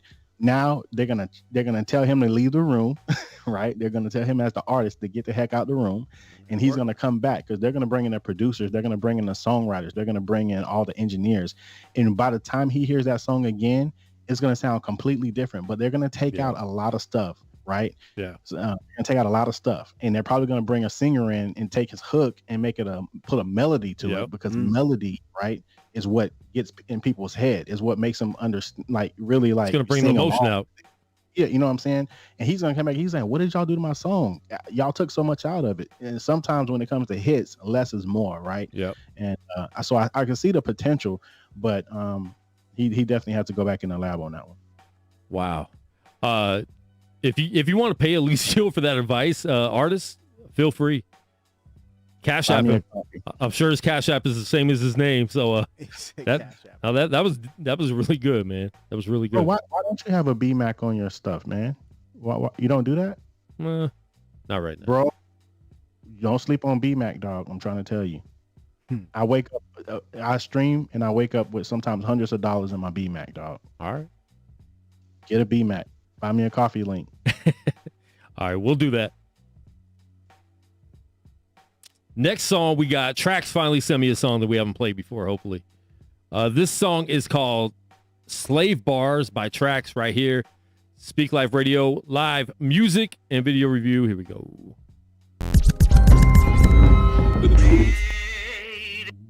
Slave bars. Slave. Look, I tell them get that money up by any means necessary. Even if you gotta mask up Jim Carrey. Chase that money, money, money like it's all you know. Make them think you was a chef the way you stacking up your dough. Get that green and get high off that good supply. I tell you how you make it, just live a lie. Rap about sex and drugs is how I take flight. Cause they ain't even listening, they just think the beat tight. So I recite bars that ruin their mind cells and lock they spirit down as if it was jail cells. I got girls, got cash, got chains too. They infatuated with my life, they copy what I do. So I make moves that y'all could never make. You thinking it's all real, but it's all fake. And I am not a slave, I just learned how to follow suit. See, they'll pay me more and more the more that I lie to you. So I'ma get rich even if it hurts your future. I rap about sex just to gain a better position. Kama Sutra. The higher I get, the lower I go. Yeah, my album's selling out, but so did my soul. Hold up, enough lying. Wait a minute. Let me tell the truth. You ain't gotta be a slave to be a slave. I'm living proof. I got a chain around my neck and diamonds that shine in the dark, but you don't see I got a bigger chain that's attached to my heart. And every time I try to break free, it pulls me back. I'm a slave to the cash. I'm a slave to the trap. Yeah, I got a lot of money, but I'm still broke inside. Sleeping with the enemy, so you could say I'm so tight to lies, girls, sex, cars, rapping about anything they told me to become a star. So I'm nasty, bougie, ratchet, all that. If I rap positive, these rappers X a fallback. So instead I rap about sex, anything to get checks. Boy, I'm about my wealth. The new industry motto is money over yourself. So get rich and not trying, get rich and not lying. The more I lie, they keep buying. Father, forgive me for the lies that I told. And these albums I sold, that affected they soul. God, I know half of the things I talk about I don't even do. If you heard the song from me, most likely it's not true. So Lord God, please forgive the sin in me. If I'm being honest, I'm a slave to this industry and I just wanna break free, but I'm held by my own pen. Signed a record deal with sin, now this contract won't end. So God, break these strongholds, I'm tired of being a slave. I just wanna tell the truth before I end up in the grave. But when I die, I just wanna die free. I hope this life for me after the slave tree. Jesus. Wade in the water. Wade in the water, children. Wade in the water. God's gonna trouble the water. Yo, that is Slave Bars by Trax right here, Speak Life Radio, live music and video review show. Alicia, I'll let you go first on this one.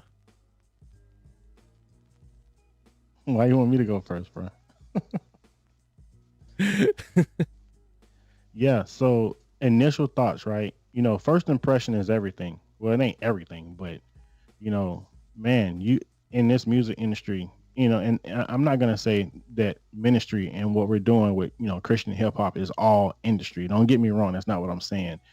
But still, you know, if you're trying to impress people in the music industry or music lovers, right, then that first 15 seconds, first 30 seconds, definitely first minute is super important. You know what I'm saying? And that's just with content, period. So my first impressions on this, first of all, was like, were y'all hearing like a Lil Wayne type thing?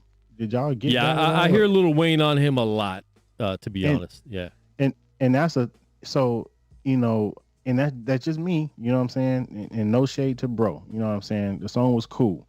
But if all I'm thinking about the whole time is, man, this dude sounds like a, you know, value brand Lil Wayne, then that's an issue. And that's no thing to him. That could naturally be his style. He like, nah, I ain't trying to be like Lil Wayne. This is how I rap. Yeah. Okay, well, if that's the case, then now you have to really figure out how you're going to deliver and package your artistry to where it doesn't automatically put people in the mind of Lil Wayne, because that's all I was hearing the whole time. And that was aggravating to me, because I'm like, I want to hear something else, but I just keep hearing this guy sound like Lil Wayne a little bit. You know what I'm saying? So that's really my feedback. I can talk about a whole bunch of stuff on this track, but I think that the thing that overshines everything with the production, I think the production was lacking. It wasn't, and the song wasn't engaging. You know what I'm saying? Like, you have to make a song that's engaging, that's going to draw people in. And I believe that this song left some gaps in the engagement department as far as the listener. You know what I'm saying? So we could talk about all that for days, but I think the elephant in the room, you know, that we should address is he has to figure out how he's going to deliver his bars and deliver his artistry in a way that doesn't put people automatically in the mind of Lil Wayne. Because if you do that, people, I'm telling you, and I got to just keep it a buck with you, as soon as people get that vibe, it's a turn off to them. They're going to automatically, I don't want to hear that. You know what I'm saying? So, you know, that's just my 2 cents. What do you give it? Man, out of 5? Yep. Man, I mean, how much effort, let's be real though, how much effort do you think he put into that song? Do you think he put a whole lot of effort into it, a little bit of effort, or no effort? He just kind of went in there and did what he wanted to do. Because to me, that sounds like a low effort song to me. Okay. To me, you know what I'm saying? So, you know, can I envision him like, oh man, like this is the one? You know, can I envision him in the studio saying that, man, this is the one, I'm finna go in, we gotta do this, we got, you know what I'm saying? Like, I didn't get that vibe that he's like, man, this is the one, you know? So I mean, to me, a low effort song, he gets a low grade. I like, that's a 2.5 to me. You know what I'm saying? That's like a half of a 5, you know. Okay. To me. I feel you, man. I'm gonna go next. I agree with a lot of what you said. I didn't really hear a hook. I'm not sure. Was there a hook? I know the little sample of the song was in there at the beginning and the end, but I didn't really hear a hook. The idea of the song was amazing. You know, he's spitting the first verse as like the secular rapper, as the slave, as the slave. So the idea of the song was great.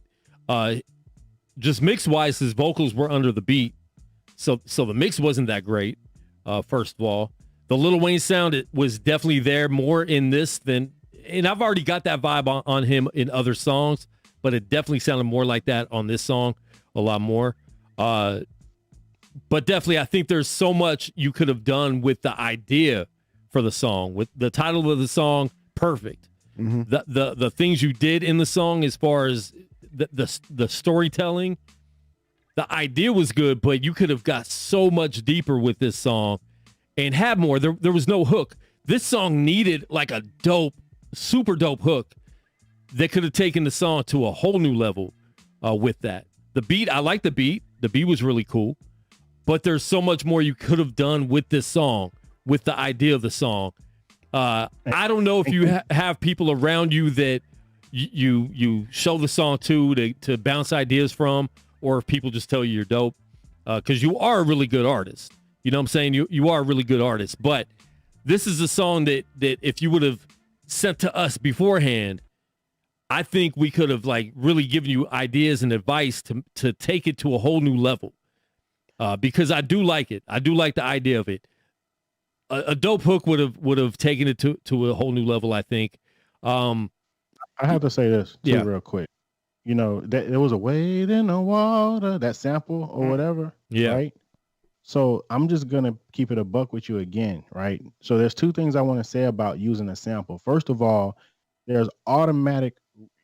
I won't say you cheating, because I love using samples. I use samples in a lot of my music. Yeah. But it's kind of cheating because you're getting automatic recognition. You're getting automatic ears because people know that melody. They know that phrase, right?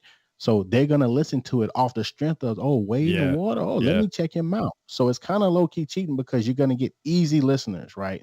So that's just one. So I said that to say, if you're going to do that, then you absolutely you cannot drop the ball with bringing on another idea, some other people's intellectual property, some other people's melodies onto what you're trying to do. You absolutely have to take it to the next level. You can't underperform something that has already been established, right? So to add to that is, somebody put in the comments, it felt like a lazy track.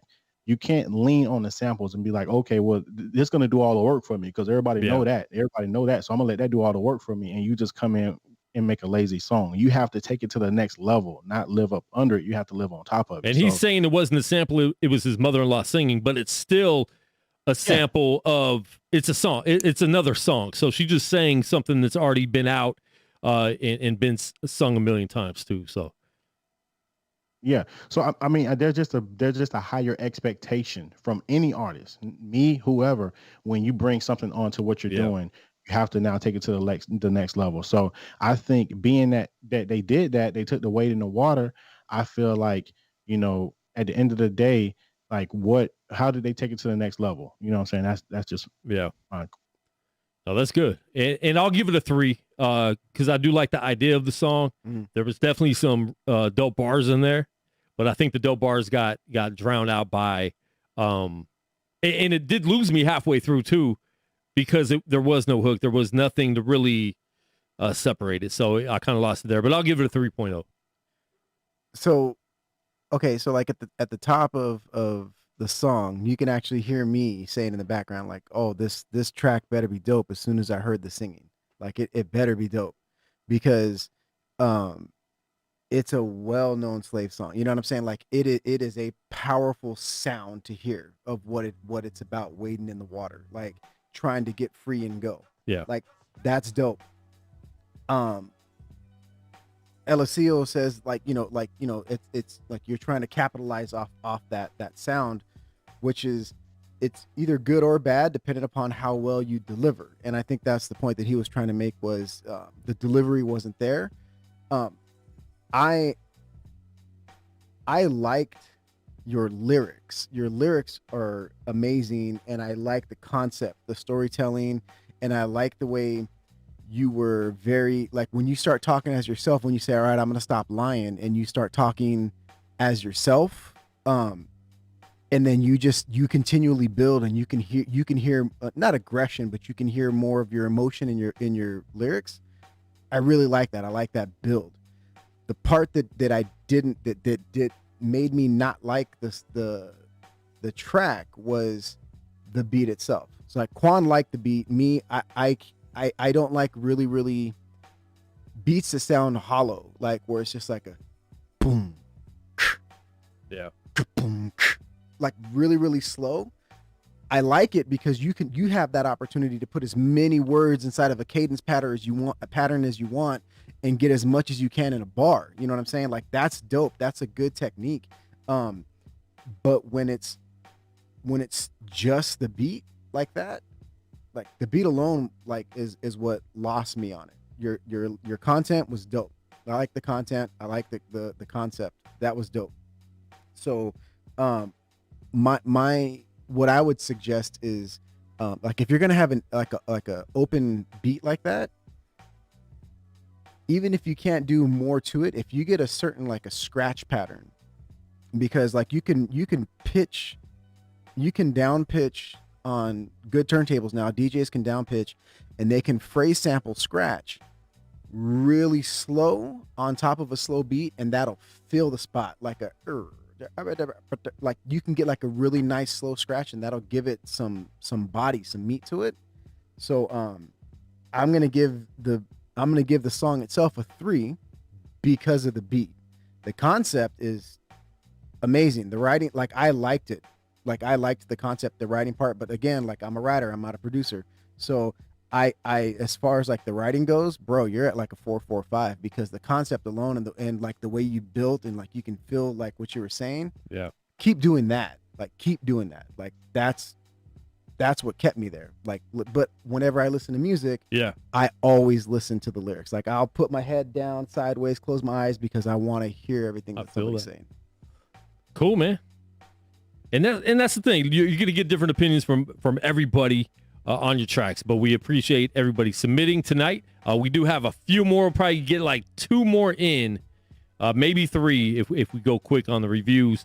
But make sure, if we don't get to your track, make sure you tune in on Friday. We're going to have our first Friday show of the season. We got K-Drama live on the line, 2 p.m. West Coast time, 5 p.m. on the East Coast. So for those of you that get really tired of us doing shows this late at night, make sure you tune in Friday, 2 p.m. We got K-Drama. He has a lot of new music out right now. It's going to be really dope, man. K-Drama is dope. And then next Tuesday, we got my man KJ52 live on the line. Just dropped a new project. Really dope project. Hey. So make sure you check that out. KJ52 will be live on the line next Tuesday, 8 p.m. West Coast time. That's March 9th. Why do I look at KJ and I feel like I'm looking at a light-skinned, older Mario Lopez? Seriously, though. Oh, man. That's when wild. you say live on the line, do you mean like live stream or a phone? What's up? Live on the line. Yeah, live. Yeah, live. On the phone. Like video. Oh, yeah. Live video.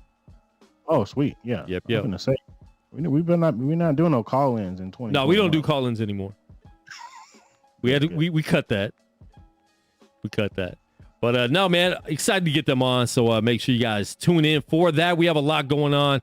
We have our first ever 180 hip hop show in studio concert coming up March 26th with Gil Gatsby. We're going to be interviewing him on Speak Life Radio that day. And then that night, we're going to have the 180 concert live in the studio. We'll have a few people in the studio watching, but we want all you guys to tune in live. I got how many? 1, 2, 3, 4, 5, 6. We have 6 cameras. We're going to have another camera, I believe. So we'll have 7 cameras in here. We're going to have a lot of camera angles. All right. It's going to be lit. Hopefully. Dope. Hopefully. That's my birthday, too. So y'all represent. Really? March 26th, yeah. Hey, look at that, man. We're going to have to shout you out. You still got the Sony A6000s? Yeah, I got how many of those? 4. He has 4 enough. of those. I have 4 of those and the 2 Canon T5Is. Nice. And then my brother has the Sony A3 something. So why are we talking about what your brother got though? Well, because he's bringing that for the concert, okay. So that's going to be the main camera. Oh, yeah, nice. Yeah. Why are we talking about what your brother got?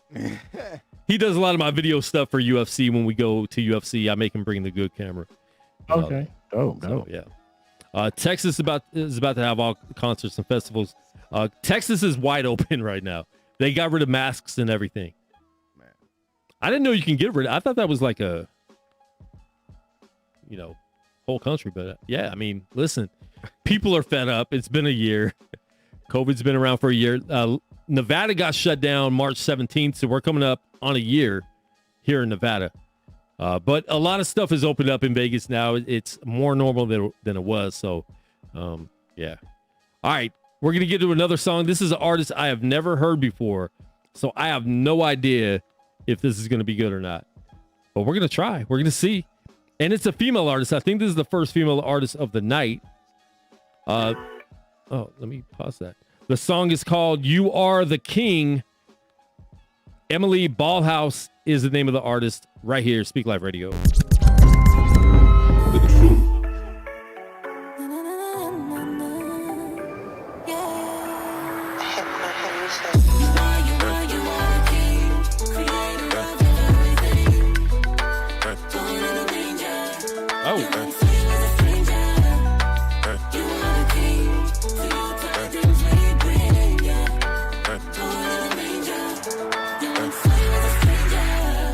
To this earth with your hands tied, laid it all on the line, just so I could have life. You came so I could get right. Lord, I don't know what I do.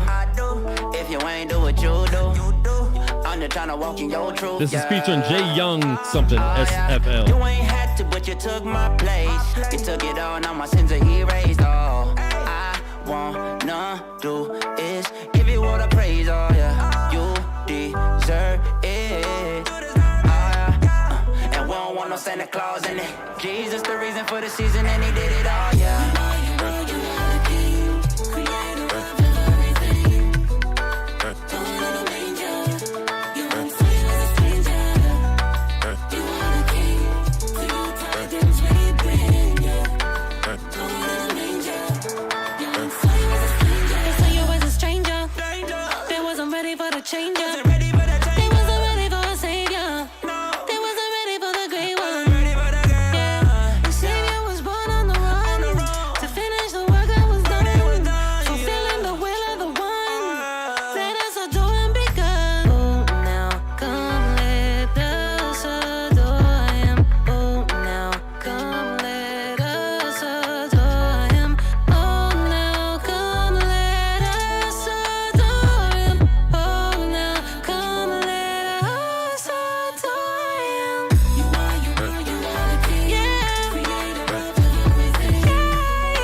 All right, that is Emily Ballhouse featuring J Young SFL. You Are the King. Right here, Speak Life Radio, live music and video review. I didn't like rhyming, her rhyming manger, especially singing that. That's and Andrew is saying it's a Christmas song, so it makes sense. But Christmas doesn't. It's too typical. We know that. We know he's born in a manger. He's a stranger. He's in danger. He's a Texas Ranger. So some of that I didn't like, but she does have a good voice. I mean, it's definitely more of a poppy, worshipy type, CCM type voice. So she definitely has skills. I didn't love the song though. I'm not into any type of Christmas music, to be honest. I'm not into Christmas. I'm not trying to be bah humbug, but I'm not. Christmas time at Hollis Queens. I mean, come on, man. I mean, well, that's a little different, but I hate Christmas music, to be honest. But she was good. The rapper she had on it was okay. I don't think she needs a rapper at all.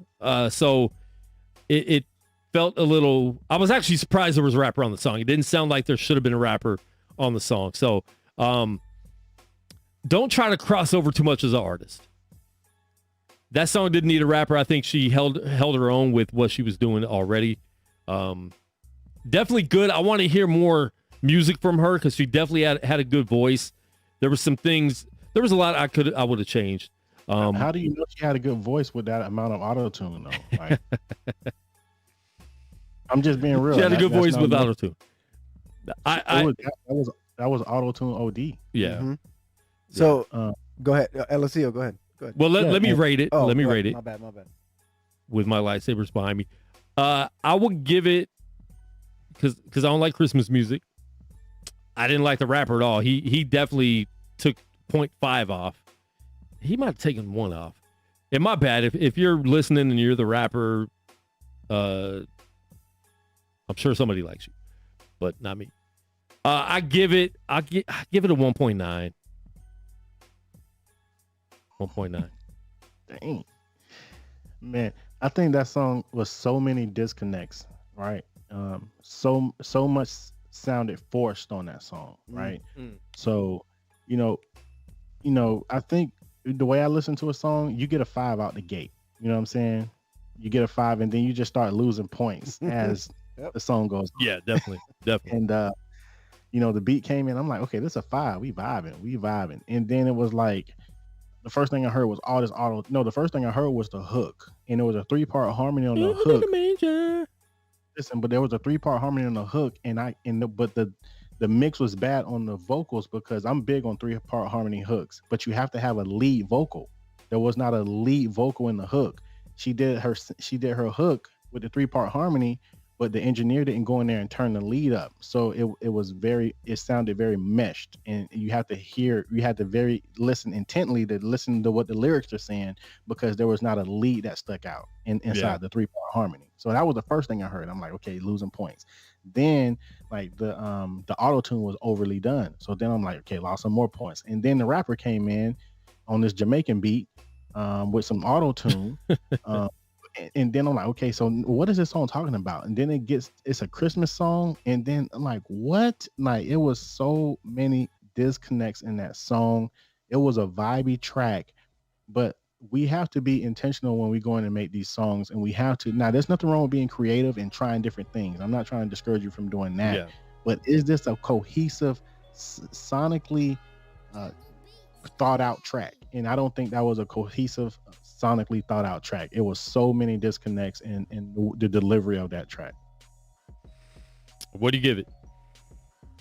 Man, I'll give it a man, it's gonna sound mean, but I gotta give it a 1. But it sounds mean, but I gotta give it a 1, man. Like, I don't know, man. Like, not even a 1.1.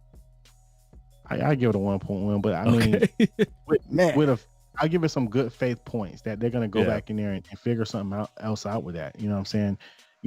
That sounds like just a fun track that the family did together. And now we're going to just do this and we're going to put out this track. We're going to just jam amongst ourselves. But once again, are we trying to impact the music industry? Are we trying to impact the masses? If that's the case, we have to listen with different ears. We can't listen with the family ears and the friends ears. We got to listen with the industry ears. Yeah. There you go. With my industry ears, good, man. There was way too many disconnects and way too much inconsistency with the sound of where they were trying to go. Yep. Like there's a saying, if you confuse, you lose. And they confused the crap out of me. I'm confused. We're going to do a show, and I want to do this with Alicio.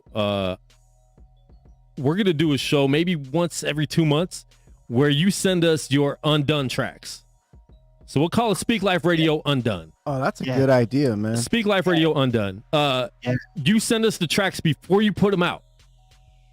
They don't even have to be fully mixed yet, but hopefully you at least have them mixed, good enough to but before you put them out, before you push send on DistroKid or TuneCore, wherever you distribute your music, you'll send it to us.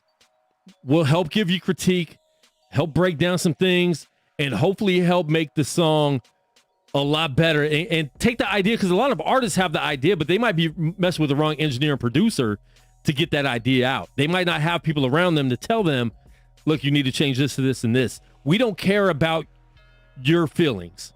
Just to be honest, we want your song to be as good as possible when you put it out there and already published on Spotify and iTunes and Apple Music and YouTube Music and all that. So once every 2 months, we'll do a show called Speak Life Undone, Speak Life Radio Undone, and we will give us your music before you put it out.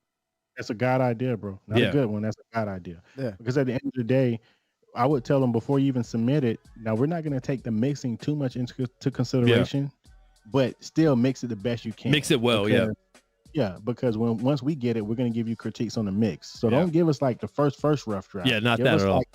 Give us the draft that, man, you was finna upload this to iTunes. Yeah. And you're like, hold on, send it to Speak Life Undone and let us give you some tips on the formatting, because a lot of artists drop the ball on the format. You have to understand the radio only accepts a certain format. Yeah. I've had about 5 to 6 songs get played on local radio, and they all said, man, this was a great song. The hook is great, but it ain't formatted right. And that crushed me. Like, what are you talking about format? Well, we need this, and then we need that, and we need that. We need that. You got to go back in the studio and chop it up and reformat it. And it takes you to swallow your pride to do that. Yeah. But once you get on the radio and start getting this BMI money and this ASCAP money, then you understand. Especially as an artist, you take pride in knowing, oh, my song's done. I finally finished. But it might not be finished. Mm-hmm. It might not be finished, and you're going to have to go back to a song that you thought was done and get it undone and then redo it. And you definitely have to do that. So definitely, man, that's definitely a God idea, because it came up as we're talking. So I definitely want to do that, and I think that's the next step in really helping you artists out there, because we're critiquing your music that you already put out, saying you need to redo this, and your song's already out. Now, if you put it on another project, that's cool or whatever, but a lot of you artists have a lot of great ideas, and you just need tweaking. Not like a tweaker, but you just need your songs to be tweaked a little bit. So definitely, man, I think that'd be dope, and I would love for Alicio to be on with us to do that. Well, one of the hardest things to do as an artist is to get an idea from your head, right? Out to the world. But the thing that messes us all up is by the time we heard it in our head, and by the time the people hear it, sometimes it's a totally different song. Mm-hmm. And you'd be like, I heard it in my head this way. How did it end up like that? Yeah. Right. So I think as we do the Undone series, it'll help you get the idea out your head. That by the time you get it to the people, it will translate right to the people, kind of like more like what you heard in your head. Right. Mm-hmm. Because I'm pretty sure the song we just heard, they didn't think they was going to do a Jamaican auto-tune Christmas song, like whatever that was. Jamaican auto-tune Christmas CCM song for Jesus. So, okay. You didn't critique it yet? No, I've done a couple of shows here, and the one thing that I think anybody who's listened to me and seen me on the show, like, autotune is the one thing that I hate the most. Yeah, you hate it. I hate it with a passion. Like, he's never liked it one time ever. I don't. And so as soon as I started hearing a bunch of it, I've got to go use the restroom. I'm out. And so auto-tune made him have to relieve himself. Tinkle. So Tinkle, I mean, Tinkle tune. Quan and Alicio, like, you guys already you touched on everything. I think that the vibe of the beat, like the actual beat of the song, it's very catchy. It's very poppy. You know what I'm saying? Like it's good. Like it'll grab you.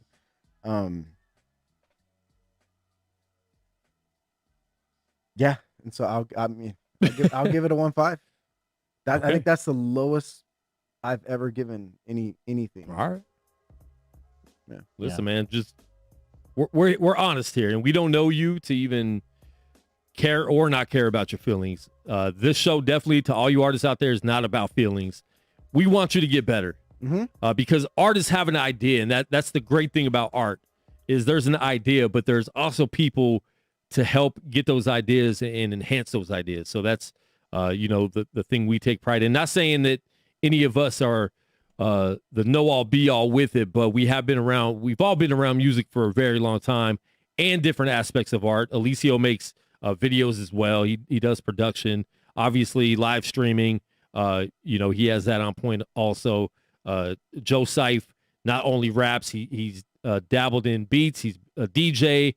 He's an artist. A lot of my artwork you see in here in the background, most of the artwork, actually all the artwork that's actually in here, I've had my hand in. Is 100% you, except one that's 50% you. Yeah.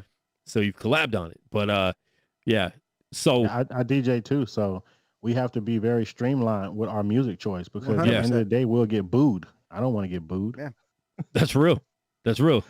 And I mean, and the thing is like we've seen tonight, there's been a couple of tracks where both of you guys will say you liked or disliked a certain part of a track, and I've said like I'm the opposite. I really liked that part that you didn't like. So keep in mind, like it's not out of malice. You know what I'm saying? It's not out of like we're not trying to be malicious in any way. We're basically saying this is my personal preference, and you don't know me from Adam. You know what I'm saying? So like you could be like, okay, cool. That one guy in Vegas, didn't like auto-tune. There are people that do whatever, so don't hear the negative. I'm just one person. But that's kind of that's what we do here. We listen to music and give our opinion on it and then run with it.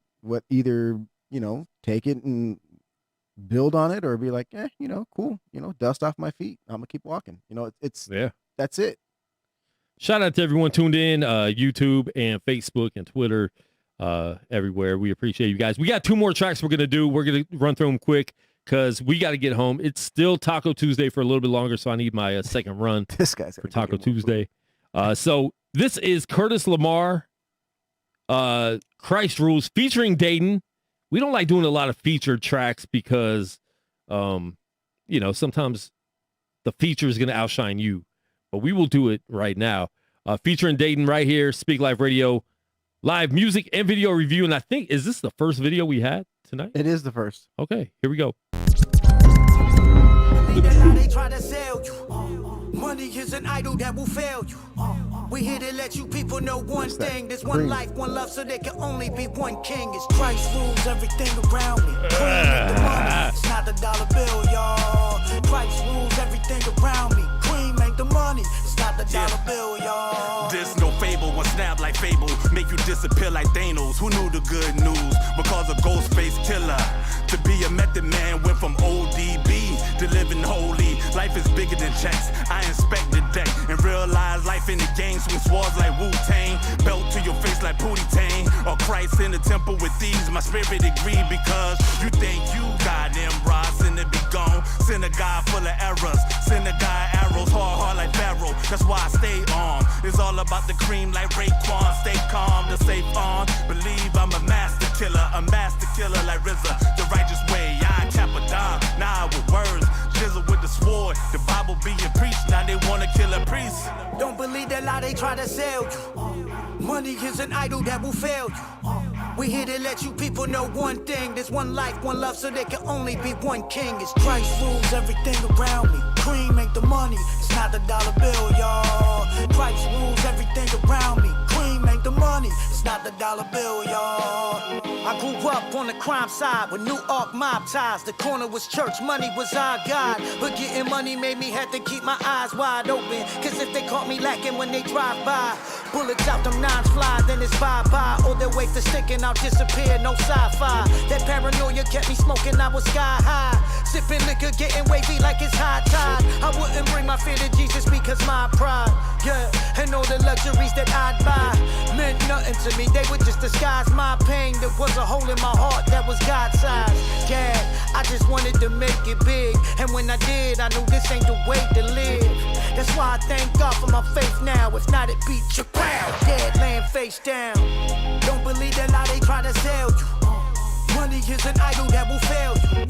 We here to let you people know one thing. There's one life, one love, so there can only be one king. It's Christ rules everything around me. Cream ain't the money, it's not the dollar bill, y'all. Christ rules everything around me. Cream ain't the money, it's not the dollar bill, y'all. Christ rules everything. Oh. Christ rules everything. Everything around me. Christ rules everything. Christ rules everything, yeah.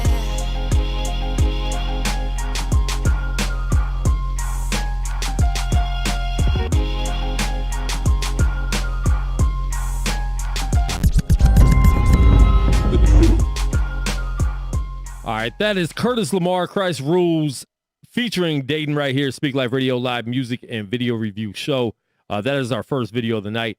I mean, the production of it looked really good. You know, the shots were really, you know, look good. The video looked good. I had a song in 1994 called Cream, Christ Rules Everything Around Me. There's probably 1,700 Christian rappers that have a song called Christ Rules Everything Around Me. That's always been a thing with Cream. When Wu-Tang came out, so many Christian artists did that same thing. Now, this is coming out 27 years later.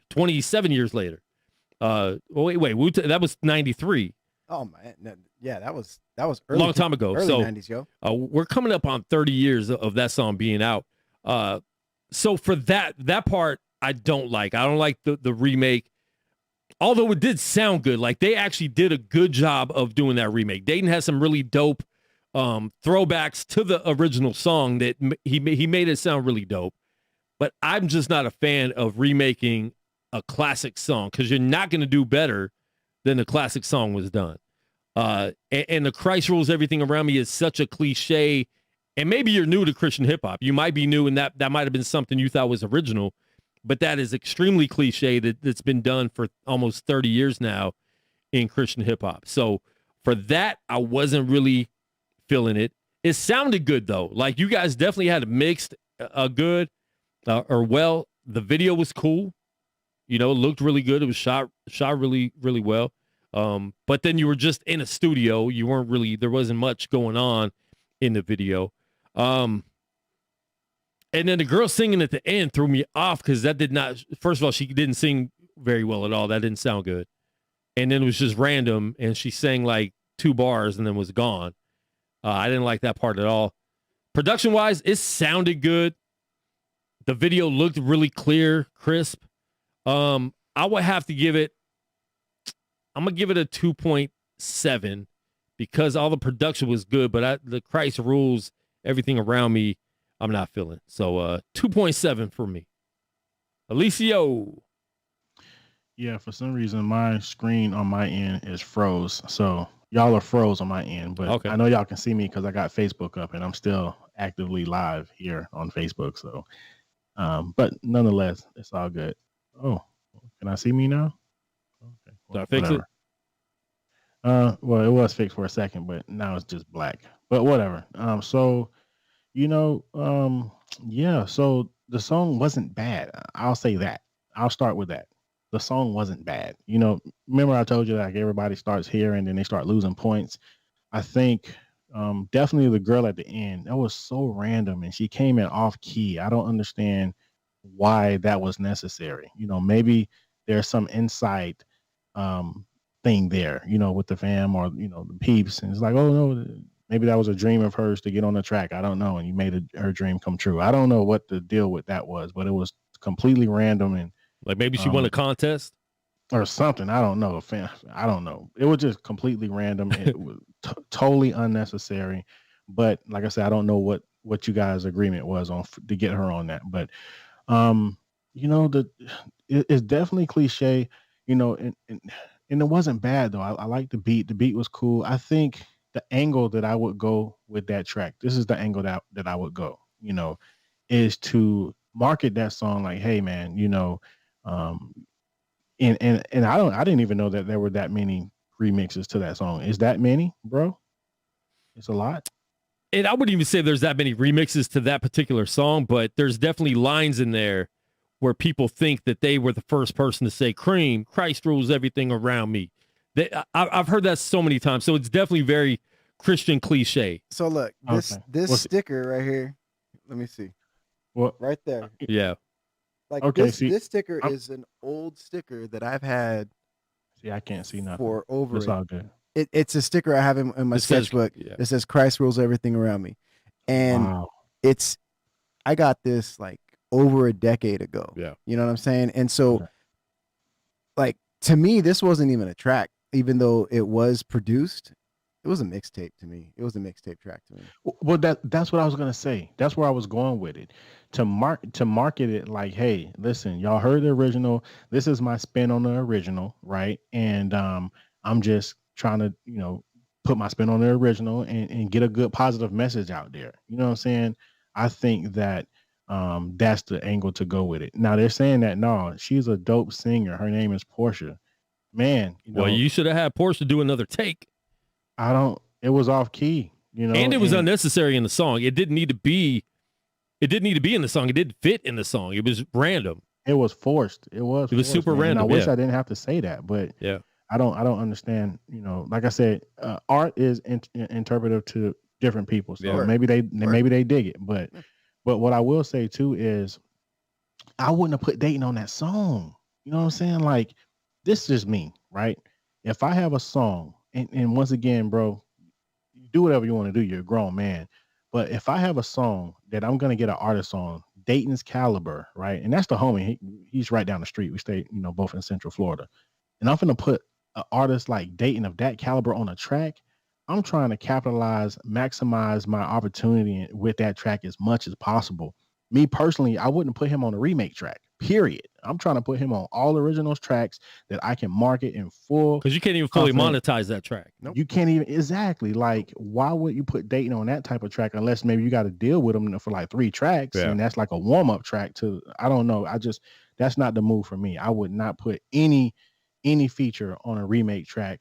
And when you go to these labels, they really shun against that type of stuff. Like that, it's just, like I said, ministry is not all about business, but like, you know, what are you doing it for? You're doing it to eventually grow a fan base, to eventually make money off your music, right? So in that train of thought, then you have to make what I would consider moves that will be conducive to that. And putting a high caliber artist on a remake track is not conducive to that type of mindset. But the track was okay. You know what I'm saying? It was okay.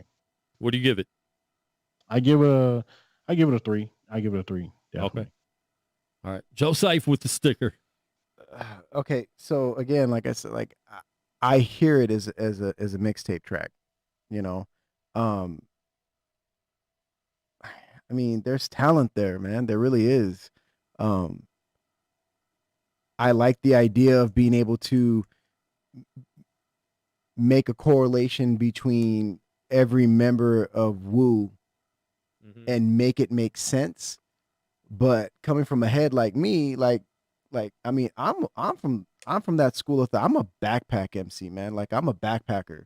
And so when I hear that, all I hear is this is I'm not sure how well I can say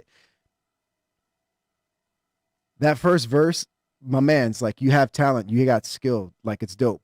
But to me, that was crazy. I love that first verse too, by the way. The verse to me sounded though like you were just swinging on Wu-Tang, like, and that's what made me feel like it was just a mixtape track. It wasn't like I felt like you were trying to just put some clever punches in there, and you know, you're just having fun with it. If you're being serious with it, I personally wouldn't have went the route. I agree with Quan. I mean, the production was there. The caliber of Yeah, everything was good. Everything was good. Professionally done. It was perfect. They both sound, obviously Dayton sounded dope, but Curtis Lamar sounded really good. Yeah. He's a good artist. Yeah. The beat, they actually flipped the beat dope. The beat was flipped dope. But yeah, like Alicio said, you should have took that, what you guys had, the skills you guys had together, and created a dope original track that could possibly be the next Cream where everyone wants to copy you, So can I say this? So you have artists who they're just not good, right? I do apologize. It's all black on my end, so I can't see y'all. Good. You're good. You're good. I know y'all can hear me and stuff. So, I still look good. Oh wow. No, so there's artists who are just not good. So for them, you have to kind of like judge them like, bro, you just got to get good. Let's just get you good first. What I can say about who we just heard, they're actually good, right? So we have to judge them based on now y'all got to take it to a next level, right? Mm-hmm. And if you're already good, the first rapper was dope, Dayton's dope, the beat was dope, all that stuff was dope, but y'all plateaued. Y'all plateaued on that track when y'all could have did something totally different or took it up a notch. You know what I'm saying? So that's just it. We loved. I think the track was dope, but what took it to the next level? And I think that's where it's like that track will always hit a ceiling. You don't want tracks that's gonna hit a ceiling, right? You want tracks that can break through. Yeah, like that's the whole thing that you hear in the music industry. How are you gonna penetrate the music industry? How are you gonna break through? And that track would never break through because unless you have some genius marketing strategy or maybe able to get one of the Wu-Tang feature on it, like there's a way to do everything. There's nothing that's impossible, but what's the marketing behind how you're going to break through with that track? So yeah, if you're trying to reach out to Wu-Tang and trying to get RZA to share it on his Instagram and he does, then it worked. But if it doesn't, if he doesn't, if he doesn't share it, if Ghostface doesn't share it or Raekwon doesn't share it, ODB won't be able to share it, then it's not going to work. So, yeah. But the talent's there, though. The talent is definitely there. Dude, but now that you mention that, can we go back to that for a second? So if I was him on his team, got Dayton on there, of course, there's the Cream, that would be the move. I would call the meeting in the morning to be like, what is the social media strategy that we're going to use? Let's tag those guys. Let's do a challenge, a Cream challenge. We got to do something to get the eyeballs to get their attention on the song. Mm-hmm. And with social media, it is very possible to get their attention with something like that. It's very possible. They'll at least hear it eventually if you market and promote it right. And like Alicio said, make it a challenge to where everyone else is starting to push it. It'll get to one of them eventually. Yeah. Whether they share it or not or react to it is one thing, but at least you're taking that chance. I think it was a party. I think it was like it's a show opener. You know what I'm saying? Like if you were doing a show, definitely would be dope in a show. Everybody's gonna feel. And so here we come, rah. You know what I'm saying? Wow. And so I mean, I hate sounding this way, man. Like, do I I can't rate it. I can't. You have to rate it.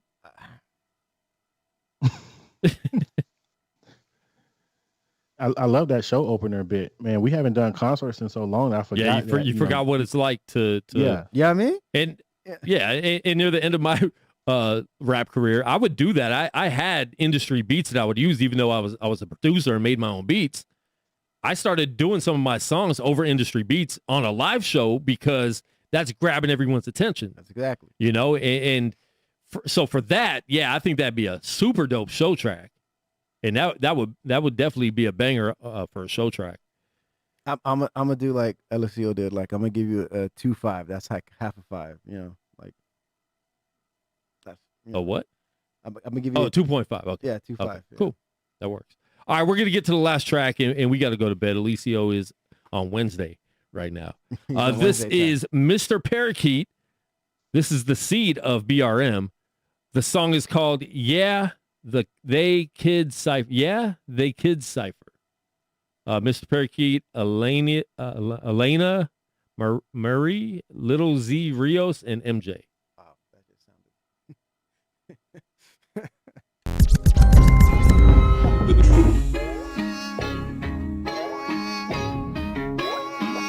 Hey.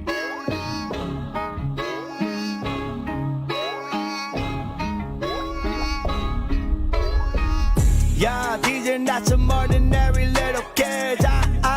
They bring it, got it, talking, kick the biz. Oh yeah, they be on a hunt and tell you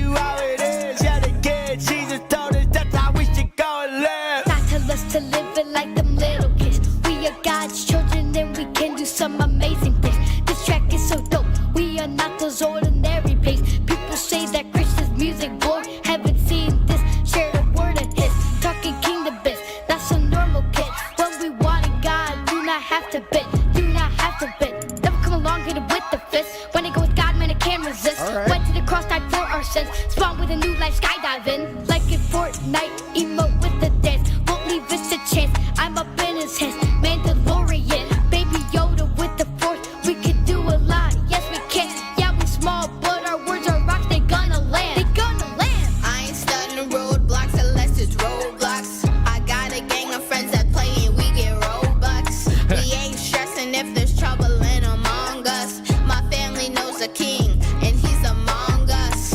If my God is with me, I don't have to fear. When the devil try to speak, I kick him out of here. I got selective hearing and I select the spirit. I speak the truth with the voice of angels, can't you hear it? My parents told me that they love me and I am somebody. I have a gift to dance, but maybe not karate. I like hotels and cousins, it's kinda like a party. So I thank God for everything and it's not a problem. The ancient of days, I'm representing my father, the one who healed a man by resurrecting his daughter. He touched a blind man, now the man could see, and he raised up a soldier. His name's Little Z. Yeah, that's me, a leader by nature. I don't bow to peer pressure, cause I know who's my maker. Not a bird, not a plane, not even Superman. Just the word of God is what can change a man. It's a double-edged sword that reaches the soul. It's the word of my father that can make you whole. Our generation ain't weak, we're fighting like lions. We slay the devil's plans like David and giants. I'm not ordinary, just to keep my thoughts in me. Turn our ears, got things to say. We stepping out, he gon' lead the way. What you mean with that whispering? Not today saying I'm listening. Spirit shine, I'm glistening. Eat the flow of water like Michigan. I'ma stay up on my name, not tasted an arrow. Bullseye folks, I'm shooting the arrow. They call me Jay, to Charlie's my hero.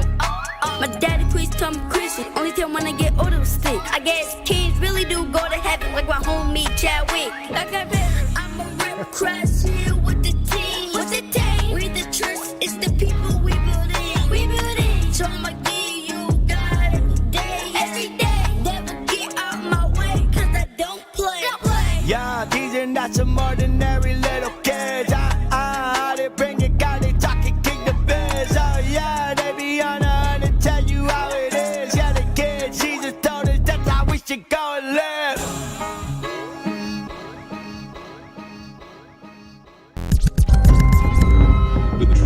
All right. Yeah, the Kids Cypher right here. Speak Life Radio, live music and video review. That's the last one of the night, folks. So make sure you guys tune in this Friday. We do have a live conversation with K-Drama, and next Tuesday, a live conversation with KJ52. Check the times. Please share the flyer, download everything right here. Speak Life Radio. BRM should have stayed off that song. It should have just been all kids. You didn't need to do the hook. You should have stayed away from that song, stayed off the song. All the kids were whack. I could out rap all of them, but no, for real. I'm joking. I thought it was good, man, for kids, you know, and he's saying his son, Mr. Parakeet, I still want you to change that name when you get older, and you're older right now. So I don't like the name. I'm not sure the idea behind the name, but as far as like getting older and trying to market yourself, I don't think that name will fly. But he could rap. So one thing I want him to do now, because obviously BRM is his son's influence. That's probably his son's hearing him rap all the time, hearing him record all the time. He has a lot of the same cadence as BRM, which is cool right now. But as a young artist, I want you to start getting your own flow and start flipping it up a little bit so you don't sound, you know, too much like dad, which is a good influence to have, though. You know what I'm saying? Definitely, because he's a dope artist himself. But I thought it was really good, man. It's a good video, you know, to start. It's kids. There's obviously like a lot of critique we could do as far as the video is concerned, but for kids that young to go out there and decide, I was shy as heck when I was that young. I couldn't do anything like that on video or in public. So as far as all of that, I think, you know, it's good. The kids get out there and doing something. But BRM, stay off the track. Let it be all about the kids next time. But I give it, you know, it's kids, man. So I got to give it a 3 for the kids, because Wu-Tang does it for the kids. Wu-Tang's for the kids. Wu-Tang's for the kids. Alicio. Yo, I hope y'all can still see me. I can't see y'all. Yeah, we see you. We see you. All right, cool. Yeah, no, it was good. It's crazy that I was listening to their bars, right? Right. I don't know if they wrote their bars, but I know he wrote his own bars. The dude in the first verse writes his own bars. I'm not sure if the other kids do or not. BRM is in the chat right now. He can let us know. So yeah, I mean, if you were to take their voices off, right, and just write their bars down on a piece of paper, their bars sound just as good as what we've been hearing all night. You know what I'm saying? To be honest with you, not like dating in them, but some of the other early people. So I would just say, yeah, just keep doing what you're doing with them because I know a lot of times when you get kids in the music, children in the music, it really starts at an early age to really get them in the mindset of artistry and stuff like that. So I wish my parents would have put me in the music that young. You know what I'm saying? So you can't really judge that too hard. I think it was a dope track. I would definitely give it like a 3. You know what I'm saying? Just work on their delivery. The delivery, they need some little bit of work on that. They're young though, so they're gonna get that. But kind of like what Quan was saying, like them to come into their own styles a little bit more. I think that'd be dope for them, just to come into their styles a little bit more and help them just be a little bit more creative with their delivery and their flow and just stuff like that. So other than that, man, yeah, I would give it like a 3 and go from there. Yeah, good stuff. Joe Syfe. So this is where the youth leader in me comes out. And the dad, the father in me. Dude, to have kids saying, like, proclaiming things that are as like profound and powerful as what they were saying, like, nothing makes me happier, man. Nothing makes my heart happier. I don't want to call it a gimmick because if they're really writing their own lyrics, it sounds to me like they're really trying to do something. Like they were taking this specific assignment like seriously. And that's I can't say anything bad about that for someone that young to be proclaiming that, like, they're not worried about what other people say because they know who they are in God. Knowing that God is not just like just God, like the idea that a kid can like say that he is like my everything and that I fear nothing because of him. And I mean, it makes me happy for the next generation, because there's so much of like the current like generation, people that are kids that are older than these kids, that are just, they're far left. You know what I'm saying? So I would say to the parents of all these kids, man, keep doing what you're doing, because this is the way you raise a child in the way they should. You know what I'm saying? That way it won't depart from them when they're old. Good. So I liked it. I mean, obviously, I'm the same way. I'm going to give it a 3. Like, we're all going to give it a 3 across the board. And I do agree with Quan. Let's make it all about the kids. Let's not have, I mean, obviously, you orchestrated it, but let them do it all. Let it be something that they can own by themselves. You know what I'm saying? Good stuff. Alicio is falling asleep right now. So you can see it in his eyes. We are going to close this show out. What was your guys' favorite song of the night? Who we giving the $10 to? Man, I like the I think I'm going with personally the first one we had. Was that the one with my testimony? No, it was the one with that beat.